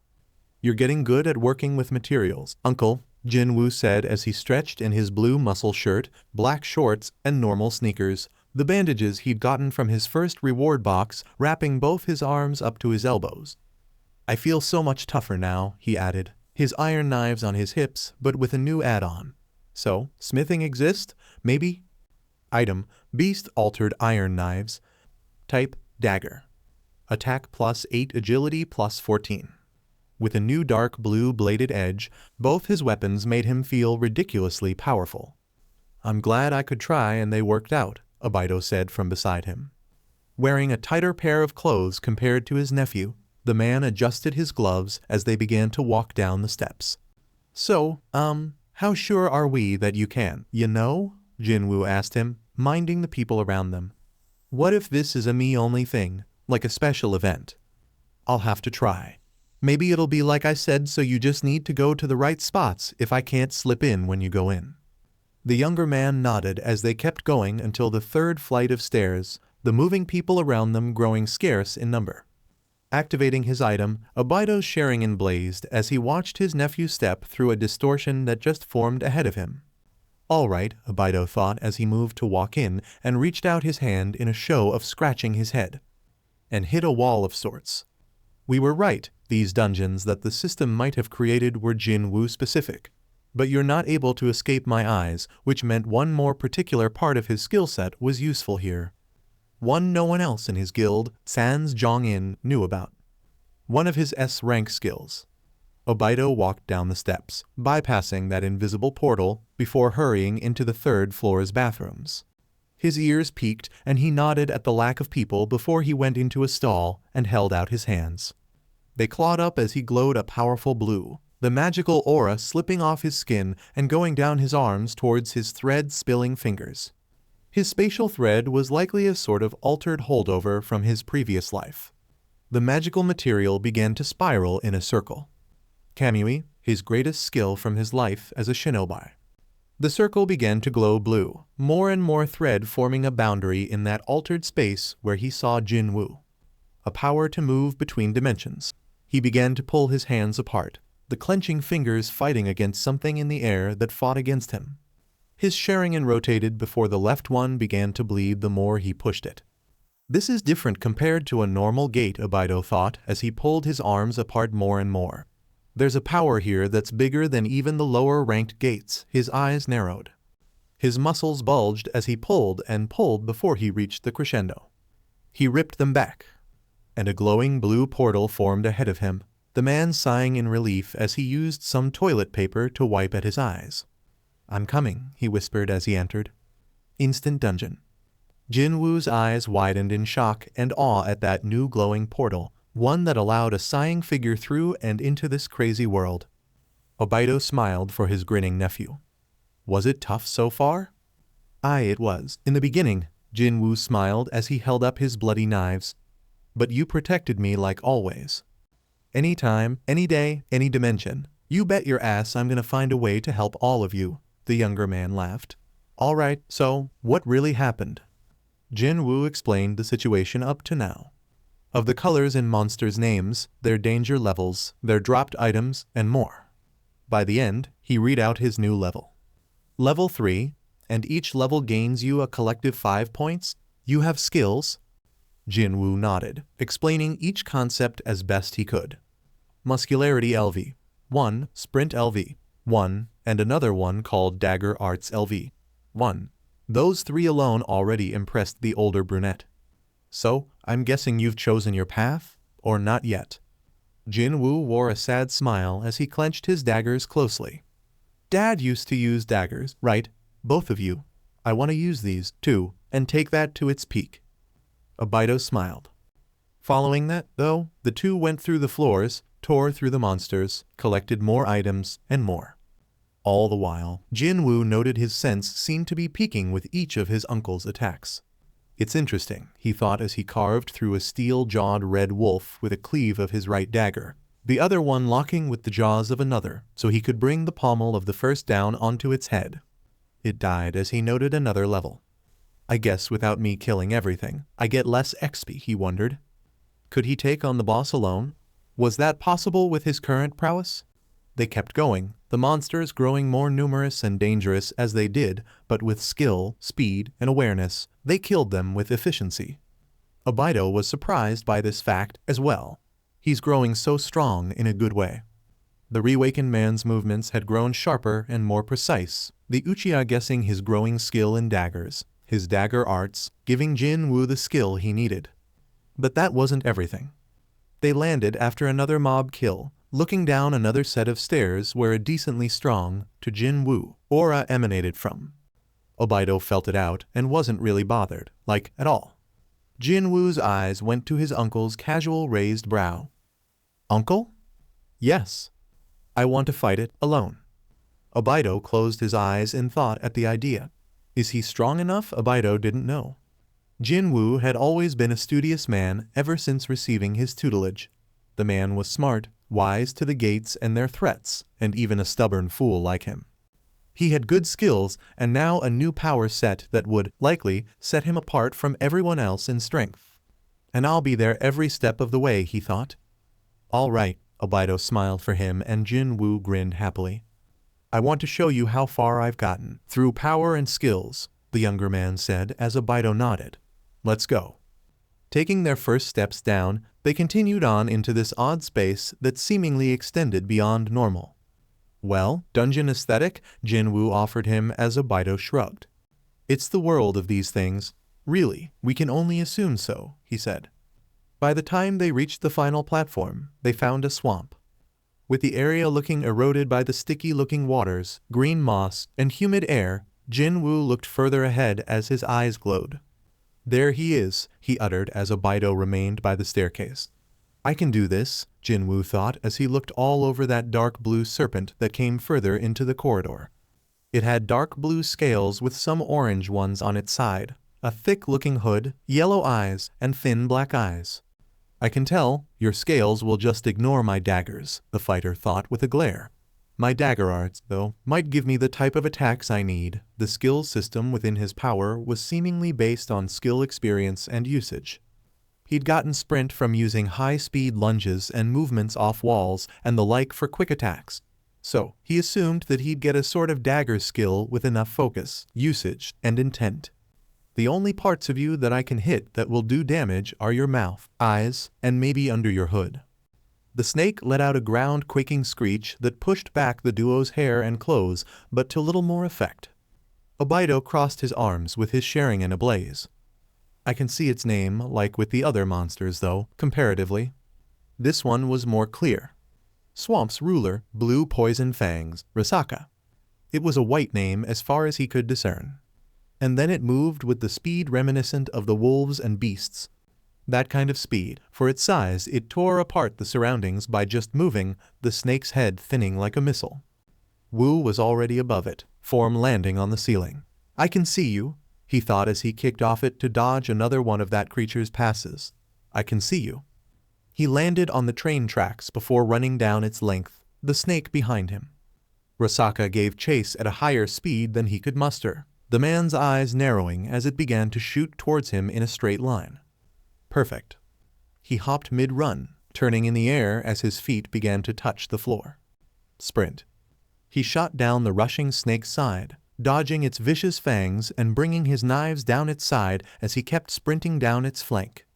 By the end of it, he jumped up and over its lashing-out tail before landing on the side of the platform, eyes locking onto Rasaka's returning slither with a frown. The marks down the side of it, they were skin, or really scale, deep. He'd been right earlier, he only had so many options. As it returned, though, he noted its slower, more cautious pace, its expanded hood a good indicator. Ha! He released a small grin as a blue glow formed over him. You're worried now, aren't you? Because he could hurt it. And if he could hurt, he could kill. He erupted from his spot as its head slammed into it, rupturing the platform but snagging nothing as a sharp pain ran down its side. Rasaka let out a hissing cry as Jinwoo hopped off its scales and landed on the roof again. With Sprint LV-1 still active, he ran down it before jumping off to land on the other side of the tracks. He held his knives up in front of him, crossed with the edges glowing a wicked blue that confused him before another window popped up. Item: Beast Altered Iron Knives. Type: Dagger. New: Effect Beast Eater, deals 20% bonus damage to beasts. His eyes glowed an ephemeral hue as his body hissed out a blue aura. Good. Rasaka lunged at him with a bleeding side before finding the low-ranked hunter below its body, on the tracks, before he unleashed a series of crossing cuts that spilled blood. Enough to color his blade and pants leg before he was moving around it with more. More. Fight more ferociously. More. Cut off its strong points. More. Jinwoo's daggers slashed across the snake's eyes as it released another screech. Getting hit by a reckless head slam, he cratered the wall behind him. It hurts, but I can keep moving. He plunged both his blades into the snake's noggin. It began to swing its head around, screeching, but he held true even as he was slammed into walls, the roof, and the floor. He bit in with all his might as he clenched up his knees to keep its damn mouth shut. With each slam, his weapons sunk in more and more before it began to slow down. Bloody, broken, cut, and wounded, Rasaka the blue poison fang's head hit the ground as he finally released it. Landing on shaky feet, a pair of hands settled him on his shoulders, Obito leaning into view with a nod. Amazing work, he praised as Jinwoo let out a long, arduous breath before grinning and laughing. You're truly growing well, and I couldn't be more proud. Was it wrong to say he didn't feel embarrassed about crying and hugging his uncle? At the age of 23, he was hugging the man like his life depended on it. And Obito reciprocated with a smile, giving him the head ruffles and praise he'd always wanted. Because he was on the way. He could become so strong. Item, Rasaka's Fang. Item class, C. Type, dagger. Attack plus 25. Description, a dagger made from Rasaka's Fang. Able to paralyze due to leftover venom. Grants bleed effect. Can be equipped, stored, or sold. Effect paralyze, attacked foes have a chance to become unable to move. Effect bleed, attacked foes lose 1% of their health every second. Item, Rasaka's Venom. Item class A. Description, a pouch that contains Rasaka's purified venom. Obtainable by defeating Rasaka. Unlikely drop rate. Drinking it will give you hardened skin but will weaken our strength. Effect Rasaka's steel scales, minus 20% physical damage taken. Debuff weakened muscles, minus 35 strength. Well, that's cool, Jinwoo smiled as he showed the new dagger to Obito, explaining its effects.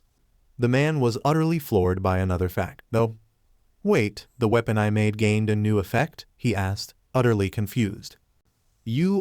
Actually, yeah, that one was actually weird, the younger man explained as he pulled one of his knives out from their holster and held it up with Rasaka's fang.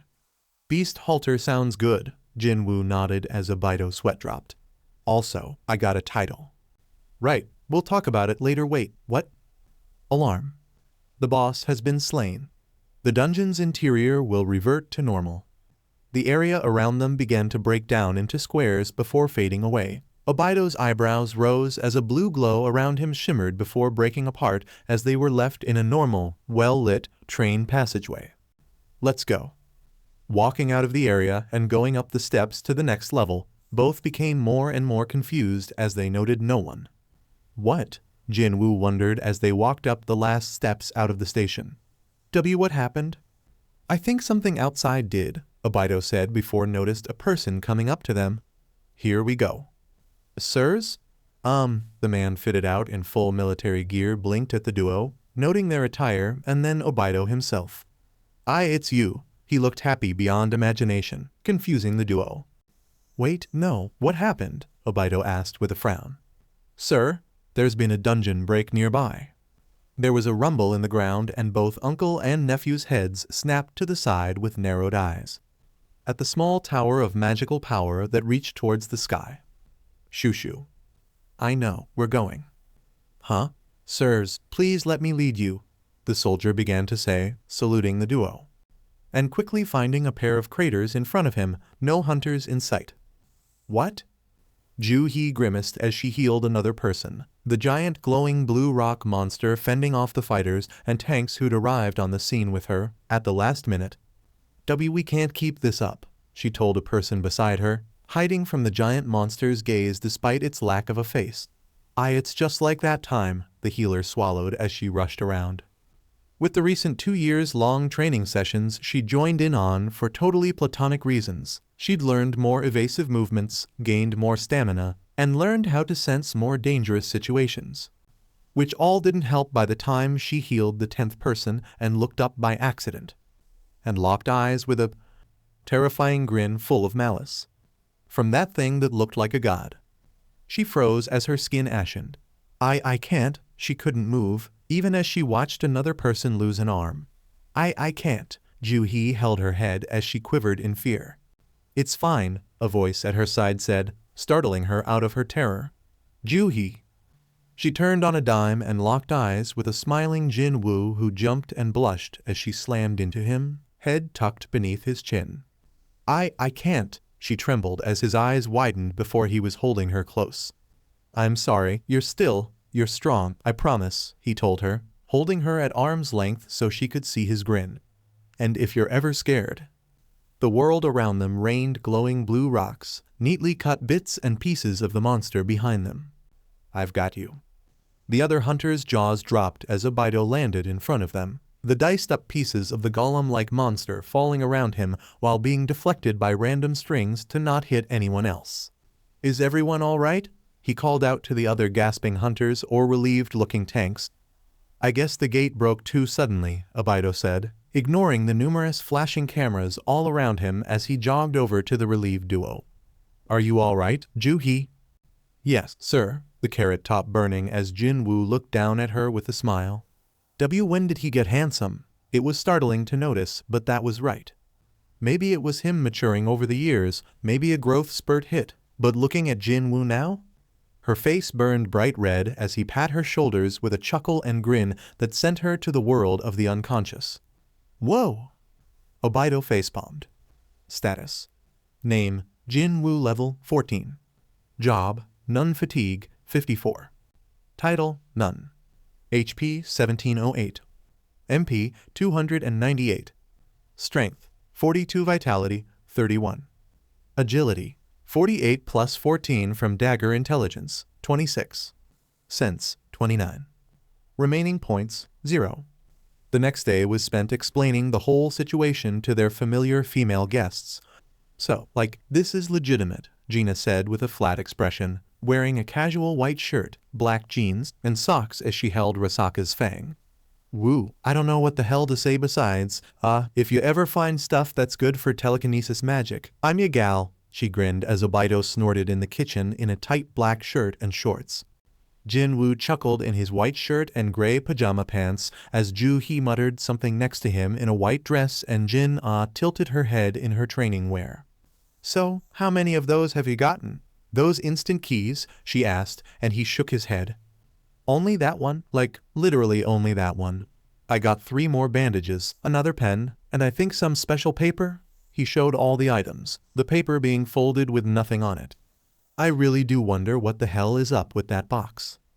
Maybe it depends on your level, Ju-hee muttered as he cupped his chin. You're now level 15? 14, he corrected, showing Obito's daggers, too. And that's not all. Uncle's daggers gained a new effect mid-fight with Rasaka. I'm not sure why, and neither is he. They didn't have this Beast Eater effect originally. Maybe, Gina observed his knife before handing it back to him, leaning back in her seat with her hands crossed in her lap. Well, it's not like this changes too much, but what if it grows with your level? She offered as he put the knife away into thin air. God, that's weird. He chuckled at that. Well, I wonder what'll come out of that box next, Jinwoo said. And I need to go and make some more money, he added nervously. I can't keep borrowing Uncle's clothes. Thank God I was growing well into this or else I'd cause a problem on the streets. Obito's laughter got a blush out of him as Gina snickered along with him. Don't do what I wouldn't, Ryuuchiya said as Jinwoo steamed and Ju-hee burned, Jin-ah shaking her head at the two. You guys don't hesitate, she chuckled. They went clothes shopping the next day, dressed the same as they'd been but with Jin-ah at school. The 4 hummed as they moved about in a clothing store. Well, you know he's got your kind of aesthetic, Gina said as she kept Obito's arm in her hold as they looked around. Behind, Ju-hee looked at the yawning Jinwoo's loose arms with a blush before pinching the bottom of his sleeve. He shot her a sleepy look before shrugging. Maybe she'd want to show me specific things, the clueless man thought. Reaching a section for people of their height and width, Obito nodded to Wu with a smile. All right, well, what kind of colors do you like besides black and blue? Obito asked him as Gina and Ju-hee walked off to look at potential attire for him. And do so quickly, a woman's very quick to attack you with choices. Now more awake, Jinwoo rubbed the back of his head as he looked around. Crap. I liked my blue hoodie a lot actually. And, well, black and gray? Alright. We're back, Joo-hee declared as both men turned and began to nervously stare at the pile of clothes she'd brought. This might not be enough. It isn't? They thought in horrified unison as Gina came over with a good pair of stacks in her telekinetic hold. Oh god. Jinwoo was clearly not going to get out of this unclothed. The reawakened man muttered with red cheeks as Joo-hee walked robotically next to him, her face emblazoned. Gina hummed with some red cheeks of her own, eyes going to Obito's abdomen. Man, when did you two get that fit? She asked her boyfriend with a shy gaze, the man running a hand through his hair before grasping her waist. Well, it's fit for our profession, Gina squeaked with red cheeks. How long have I been fighting next to that? It made her appalled at herself. She'd let this man walk around without a bit of possessiveness. I should put my points into agility this time, Jinwoo muttered even as he looked to the side at the bright red Joo-hee. Damn it, she touched me and I'm freaking out, he thought, mental Jinwoo losing his freaking mind right now. Hey, it was an accident, don't worry about it. Alright, she squeaked, and he found it cute, but also found that it clashed with his own embarrassment. Why, you said you wanted to go do a gate for money. Let's do that, Joo-hee said, likely to just change the conversation. He welcomed it with open arms. Obito brought the hammer down on the scale, breaking it apart with the 10th hit before he moved it into a large stone bucket. Jong-in nodded to him as he held out his hands and flames formed at the tips before shooting out and covering the bucket completely after Obito put it down. Thanks, Jong-in, he said to his former student, stretching in only a pair of dark brown pants. I'm reaching a point I didn't expect. They have effects. It was true, Jong-in knew it as nothing else. His teacher had stepped into the realm of smithing that many vied for outside of most high-rank healers. Yes, that ring you made me, the redhead began as he looked at his right pointer finger where a red-furred stone accessory sat. It's doing its work, he clenched his hands. With more materials, a hunter could do many things. Sell them, trade them, or even have a smith make something. And now Obito was working to fill that role. After the amount of reading you've been doing, I'm not surprised by the amount of speed you're progressing at, Jong-in said as Obito nodded. I'm sure Hien will enjoy her new mantle when she gets back, he chuckled as the older man smirked. How much effectiveness has your ring made, by the way? That fire boar wasn't that great at using magic, but it could passively. If I had to guess, he took it off and closed his eyes, focusing on his internals. A moment later, he put the accessory back on and nodded. 5%, he said, Obito cupping his chin. It's better than the focus all of my other silver rings, to be fair. Those gave me 3% per piece. Now, we're working on upping that. You've net me a 16% bonus. Thank you, Hyung. Always. Now, Obito looked at the 10 melted buckets with a nod. Let's get to work. Gina leaned down on her knees as she wiped her chin, he in looking interested in her state. The giant frog boss with crystal eyes and fins hit the ground with a wet thud, dead, as the others hurried in and handled the rest of the mobs around them. You're getting faster, Gina, the younger woman said as the mixed blood leaned back up and sighed in relief, the 4 black bands around her fingers dimming. You and Hyung Nim truly show how versatile a mage's power is. To be fair, Gina crossed her arms as they both looked at the battle around them. It's really luck of the draw, I think. I lucked out with telekinesis. Yet, every nation-ranked hunter can use my same level, at least somewhat. Maybe before nowadays, yes. I'm glad, ma'am, really I am, but I'm left wondering what else I can do. He cupped her chin at that, the monsters around them dying to their comrades. Have you considered enhancing your sash? She asked. The currently floating belt shot back around the taller blonde's waist. It's nothing but hard cloth, correct? Why not find a better one? I want Obi to make one, Gina admitted bashfully as he smiled brightly. He's working hard, too, to keep upping his skill set. I want him to make it. So, for now, I've got to get better at keeping my body moving. I actually began reading some medical books on my muscles, if you'd believe it. Wait, that's what caused your explosive growth, the S rank asked in shock as the A rank grinned. It's been a big help, especially because Jin Oz helped me understand it more. I've got as much spell mastery as I can. Now, I've got to build my body. Jin nodded to her anthropology book before making notes. There's got to be something in the brain. Maybe, she thought as her friends sat around her. I just need to find it. Maybe something to jumpstart her mom's mental activity. She'd already been sharing ideas with Gina and Obito, and they'd been rather impressed and supportive to the point that the man had made a whole new training method out of it. She wanted to make sure that support wasn't wasted. A day later, Obito and Jinwoo sat in the former's room. He revealed everything that had occurred in his small trip to make money from a C-rank gate. I want you to know, I don't blame you for what you had to do, Obito said as Jinwoo let out a nearly unnoticeable sigh. You've been worried for a while, he felt for him. He did. And, compared to a normal person, even with hunter power, Obito was simply a different beast comparatively. He'd been a shinobi. He'd killed more people than Jinwoo would likely ever come close to. He had no right to blame him for killing to protect, mostly himself. 8 bodies, how do you feel? I tried to rationalize it, Jinwoo said as he gripped his knees with a frown and grimace. The system made me do it. I was worried for Ju-hee and Jin-ho. I wasn't that strong. He was an elite C rank. I didn't want to die and was already injured. I had to kill them. He rattled off each excuse as another tear fell from his eye, Obito pulling the now similar-heighted man into a one-arm hug. In the end, you killed people, Obito said. You will live with it your entire life, but never let it control you, he added as his nephew let out a shuddering breath. I've killed people before, Jinwoo. Before I came here to Korea. The man's eyes widened before they snapped to Obito's solemn expression. Your mother never told you, and for good reason, but we're not from a normal family. Not so much us but 2 men in our family, the Uchiha frowned. Our grandfather and father became part of the Chinese mafia around when we were born. It was around the age of 10 that we were separated. She'd left with our mother and I stayed with our father. For good reason as grandfather sought an heir, Obito's eyes narrowed. You never became it, Jinwoo said with all his heart. No, I didn't. I'd never become that kind of man, not again. But I had to play the game. Woo! I had to live a long life of horrid miseries to reach the point where I could kill them. All of the heads of that family, and even my own father, Jinwoo bit his lip. This was around 2 years after people had awakened.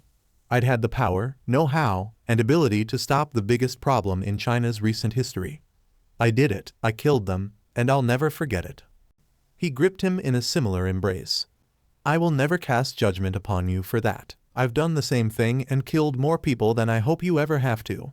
I believe in you and your sister's choices no matter what, even if I'm confused sometimes. So, I understand and I trust you. Just don't let killing rule your life. I had to spend a long time figuring that out myself.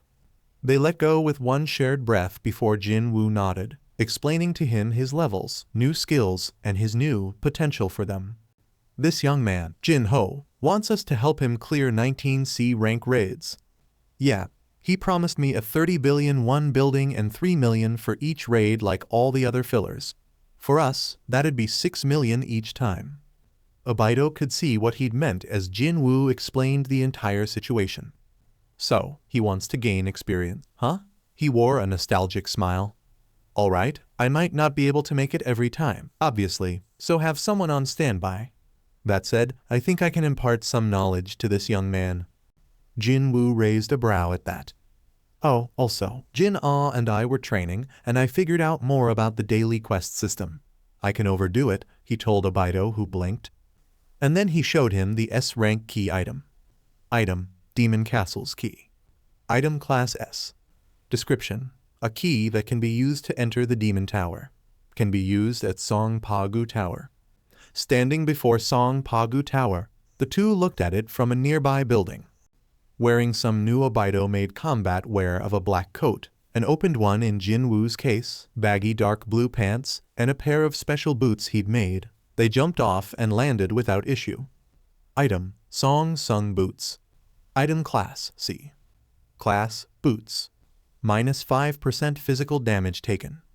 Effect Song of the Wind, silences sounds.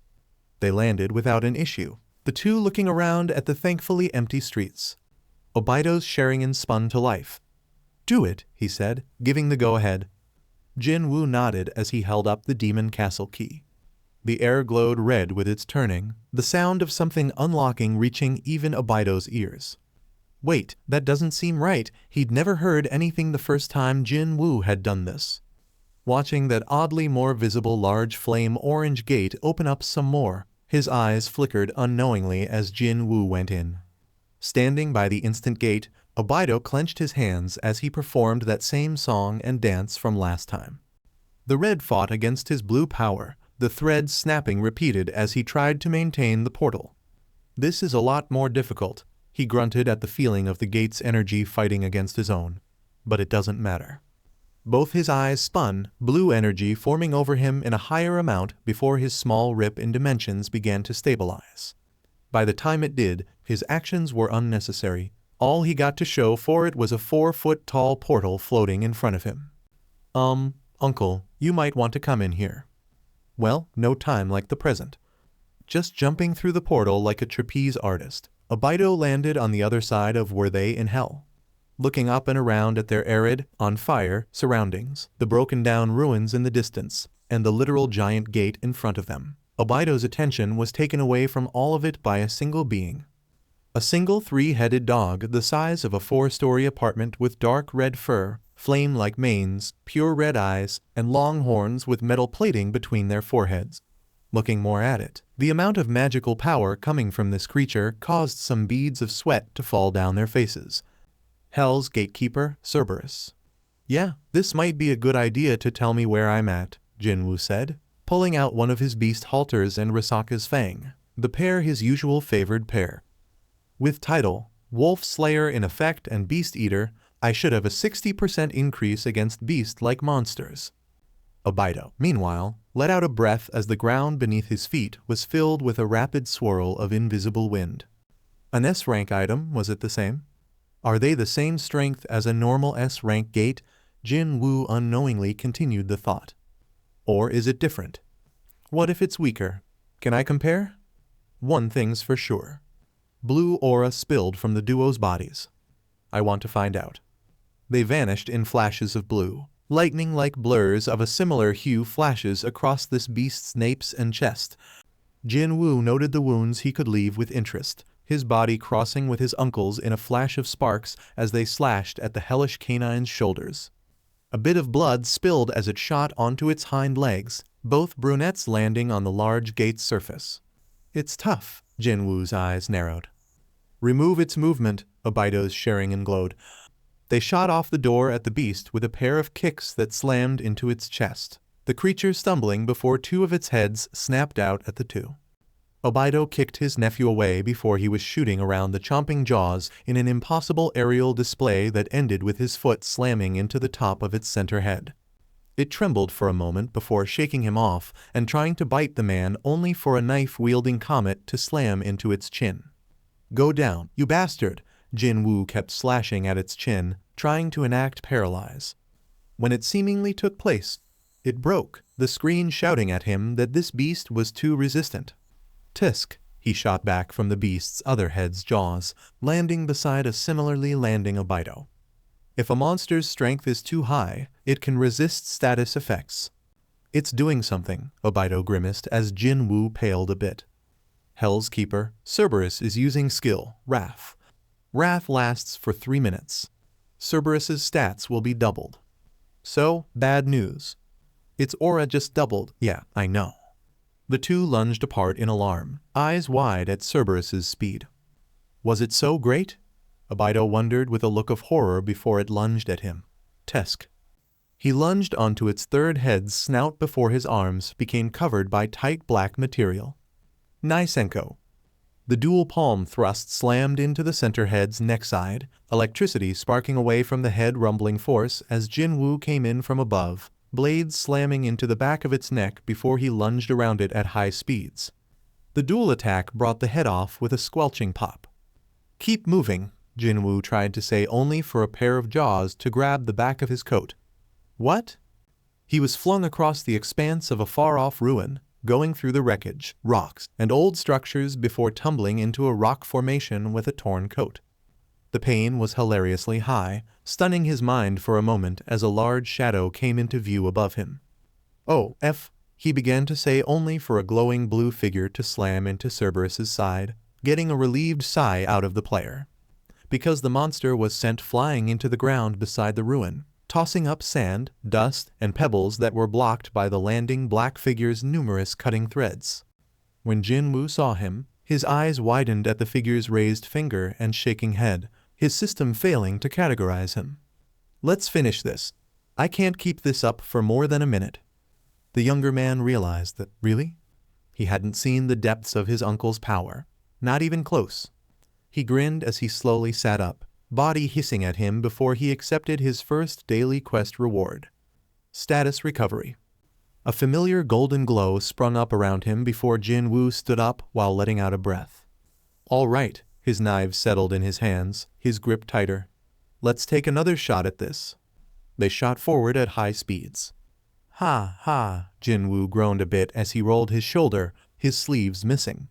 "Damn it, my clothes do not like staying unripped." Obito chuckled beside him, outfit only having a couple cuts. "It's about the experience. Speaking of," he trailed off. "I got 4 level ups. Status. Name, Jinwoo level 22. Job, none fatigue 0. Title, none. HP, 3105. MP, 401. Strength, 61 vitality, 39. Agility, 59 plus 14 from dagger intelligence, 34. Sense, 43. Remaining points, 3.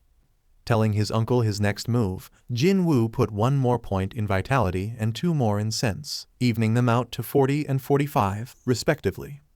"And the items you got?" Obito asked him, noting the necklace, key, and fang he'd received. Item, Warden's Necklace. Item class A. Type, necklace. Agility plus 20 cents plus 20. Item, castle door key.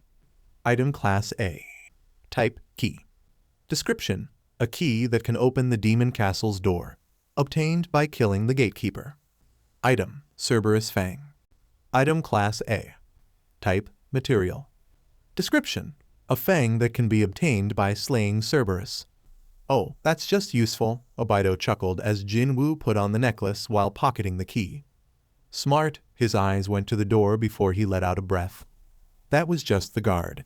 We don't know if it was even an S rank or just an elite A rank. "It's crazy how strong some monsters are," Jinwoo understood as he put away his knives. "But it means there's power for me to find. The system has to be pushing me towards this, and that has to mean something."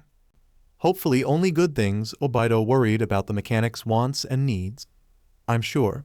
Now, come on, let's go," he said as Jinwoo pulled a stone from his pocket, a returning crystal. "Oh, wait, this will be interesting," he said as he walked to the normal gate's opening before taking a deep breath. "One moment." Jinwoo perked up, watching how Obito got into these odd dimensions that only he had a key to, surprised by the man's power allowing him the ability to get in and out. Obito, meanwhile, raised a brow as he formed a way out. That was easier than getting in, even when he'd done this to a C-rank gate in the past. He'd never had it so easy. Maybe there's a change due to us beating the gatekeeper. For now, they had to go home. Drinking with Obito in the Sung living room, the Sung siblings already asleep, Gina leaned into his side in some red pajamas as he chuckled in his black ones.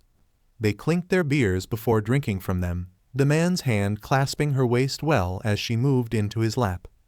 She turned and pressed her lips to his, and he secured his arm around her as he deepened it.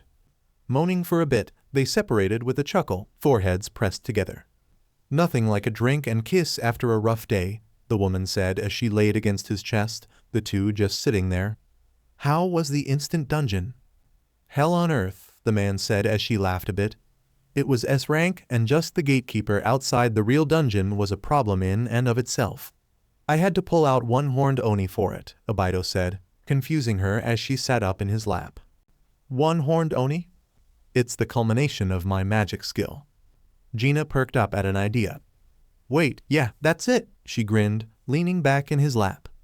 And getting a grunt out of him, Gina jumping in shock at a feeling below her rear. She burned up as Obito looked away with a nervous smile. "You've hit the right spot," he admitted sheepishly as the half-American's free hand settled on his chest, her shifting in his lap getting another grunt out of her boyfriend. Are you suggesting something, Gina?" Obito warned as he pulled her in close, his chin atop her breasts. "Just wow." "Don't you dare," Gina placed a finger to his lips with a red-faced pout. "Pervert," she muttered with a tense core. "We've never really talked about that kind of thing, have we?" she asked, removing her finger. Obito hummed, eyes locked with his girlfriend for a time before he shrugged. "I never really brought it up. We were dating, you were happy, and we were both working. I was fine with that," he admitted as she nodded. "Besides, with all this new business, it's been hard to think about it outside of when you're wearing workout clothes." Gina squinted at him before pressing her lips to his, Obito adjusting her in his lip before pressing up. Chest to chest, Gina moaned into it as Obito's free hand slid down and gripped her rear with a growing want. "I do want us to reach that stage now, though. I'm blaming you for that, you beautiful woman." She blushed and chuckled, grasping his cheek. "And you make me feel so many things, you handsome man. Like a couple days ago, how dare you look sexy in just pants and gloves? How have I not seen you in that kind of clothing yet?" "That was clothing?" "It's close enough." Obito chuckled at her knowing look.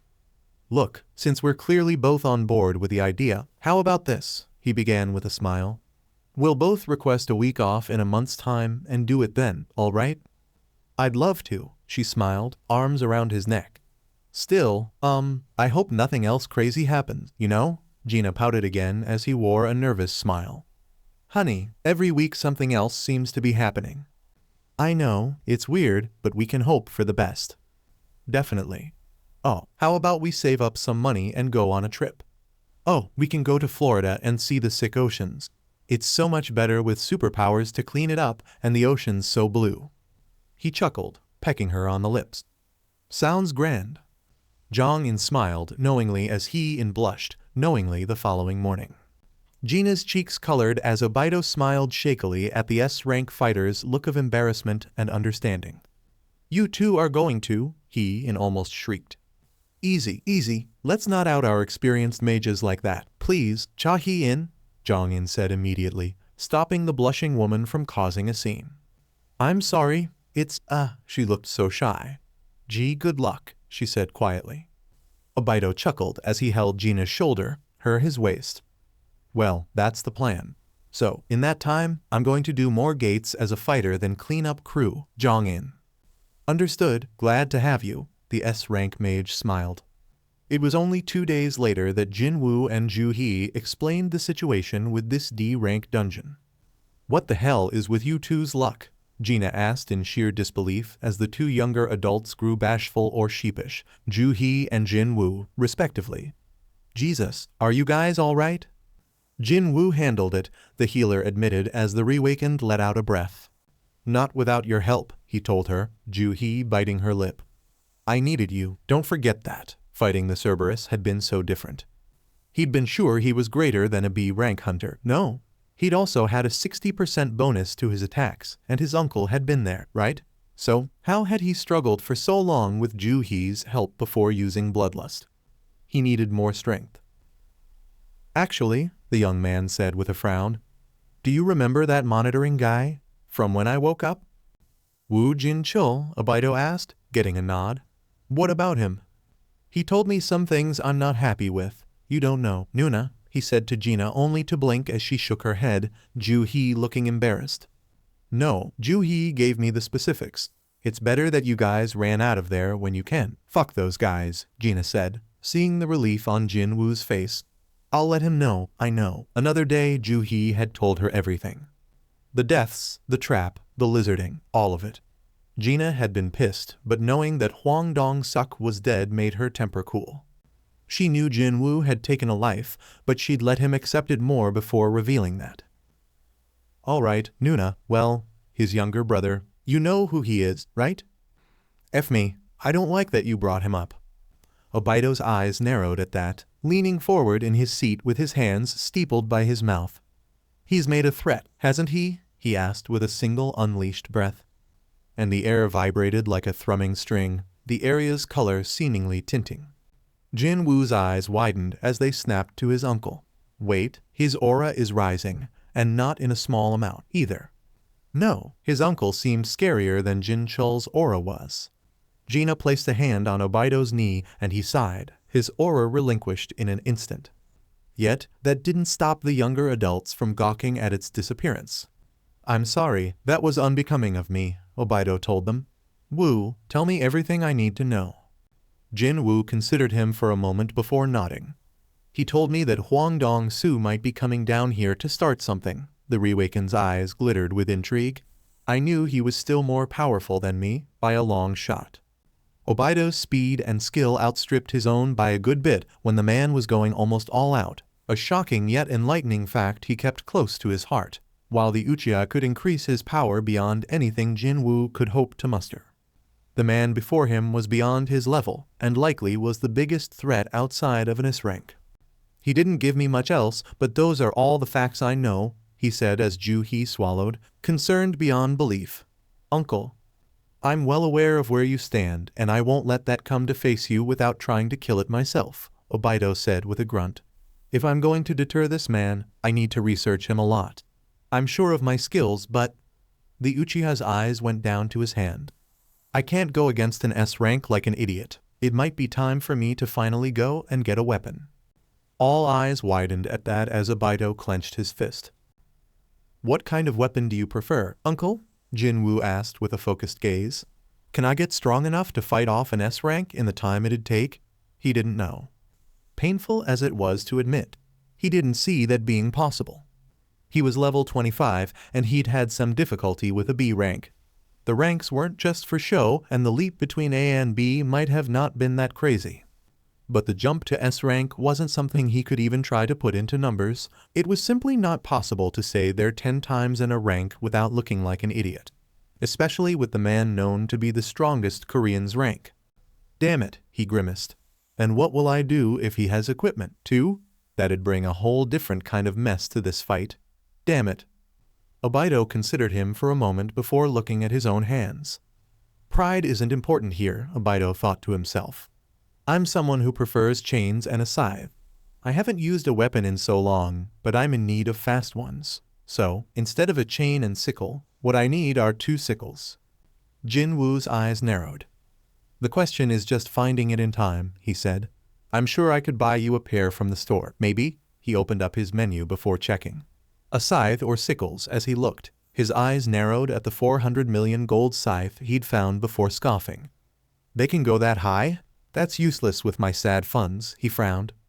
As he kept checking, frown deepening each time, Gina shot Obito a worried look that was well justified. Obito gripped her hand in his with a focused gaze, putting something in her palm as he did. I'm not going to die on anyone, much less them, much less you, he said as he held her hands solidly with a secure grip, a small flickering of the finger and thread going unseen by anyone but Jinwoo. I hope this is a good way of showing that. The younger man's jaw had already dropped before he'd revealed the ring on Gina's finger.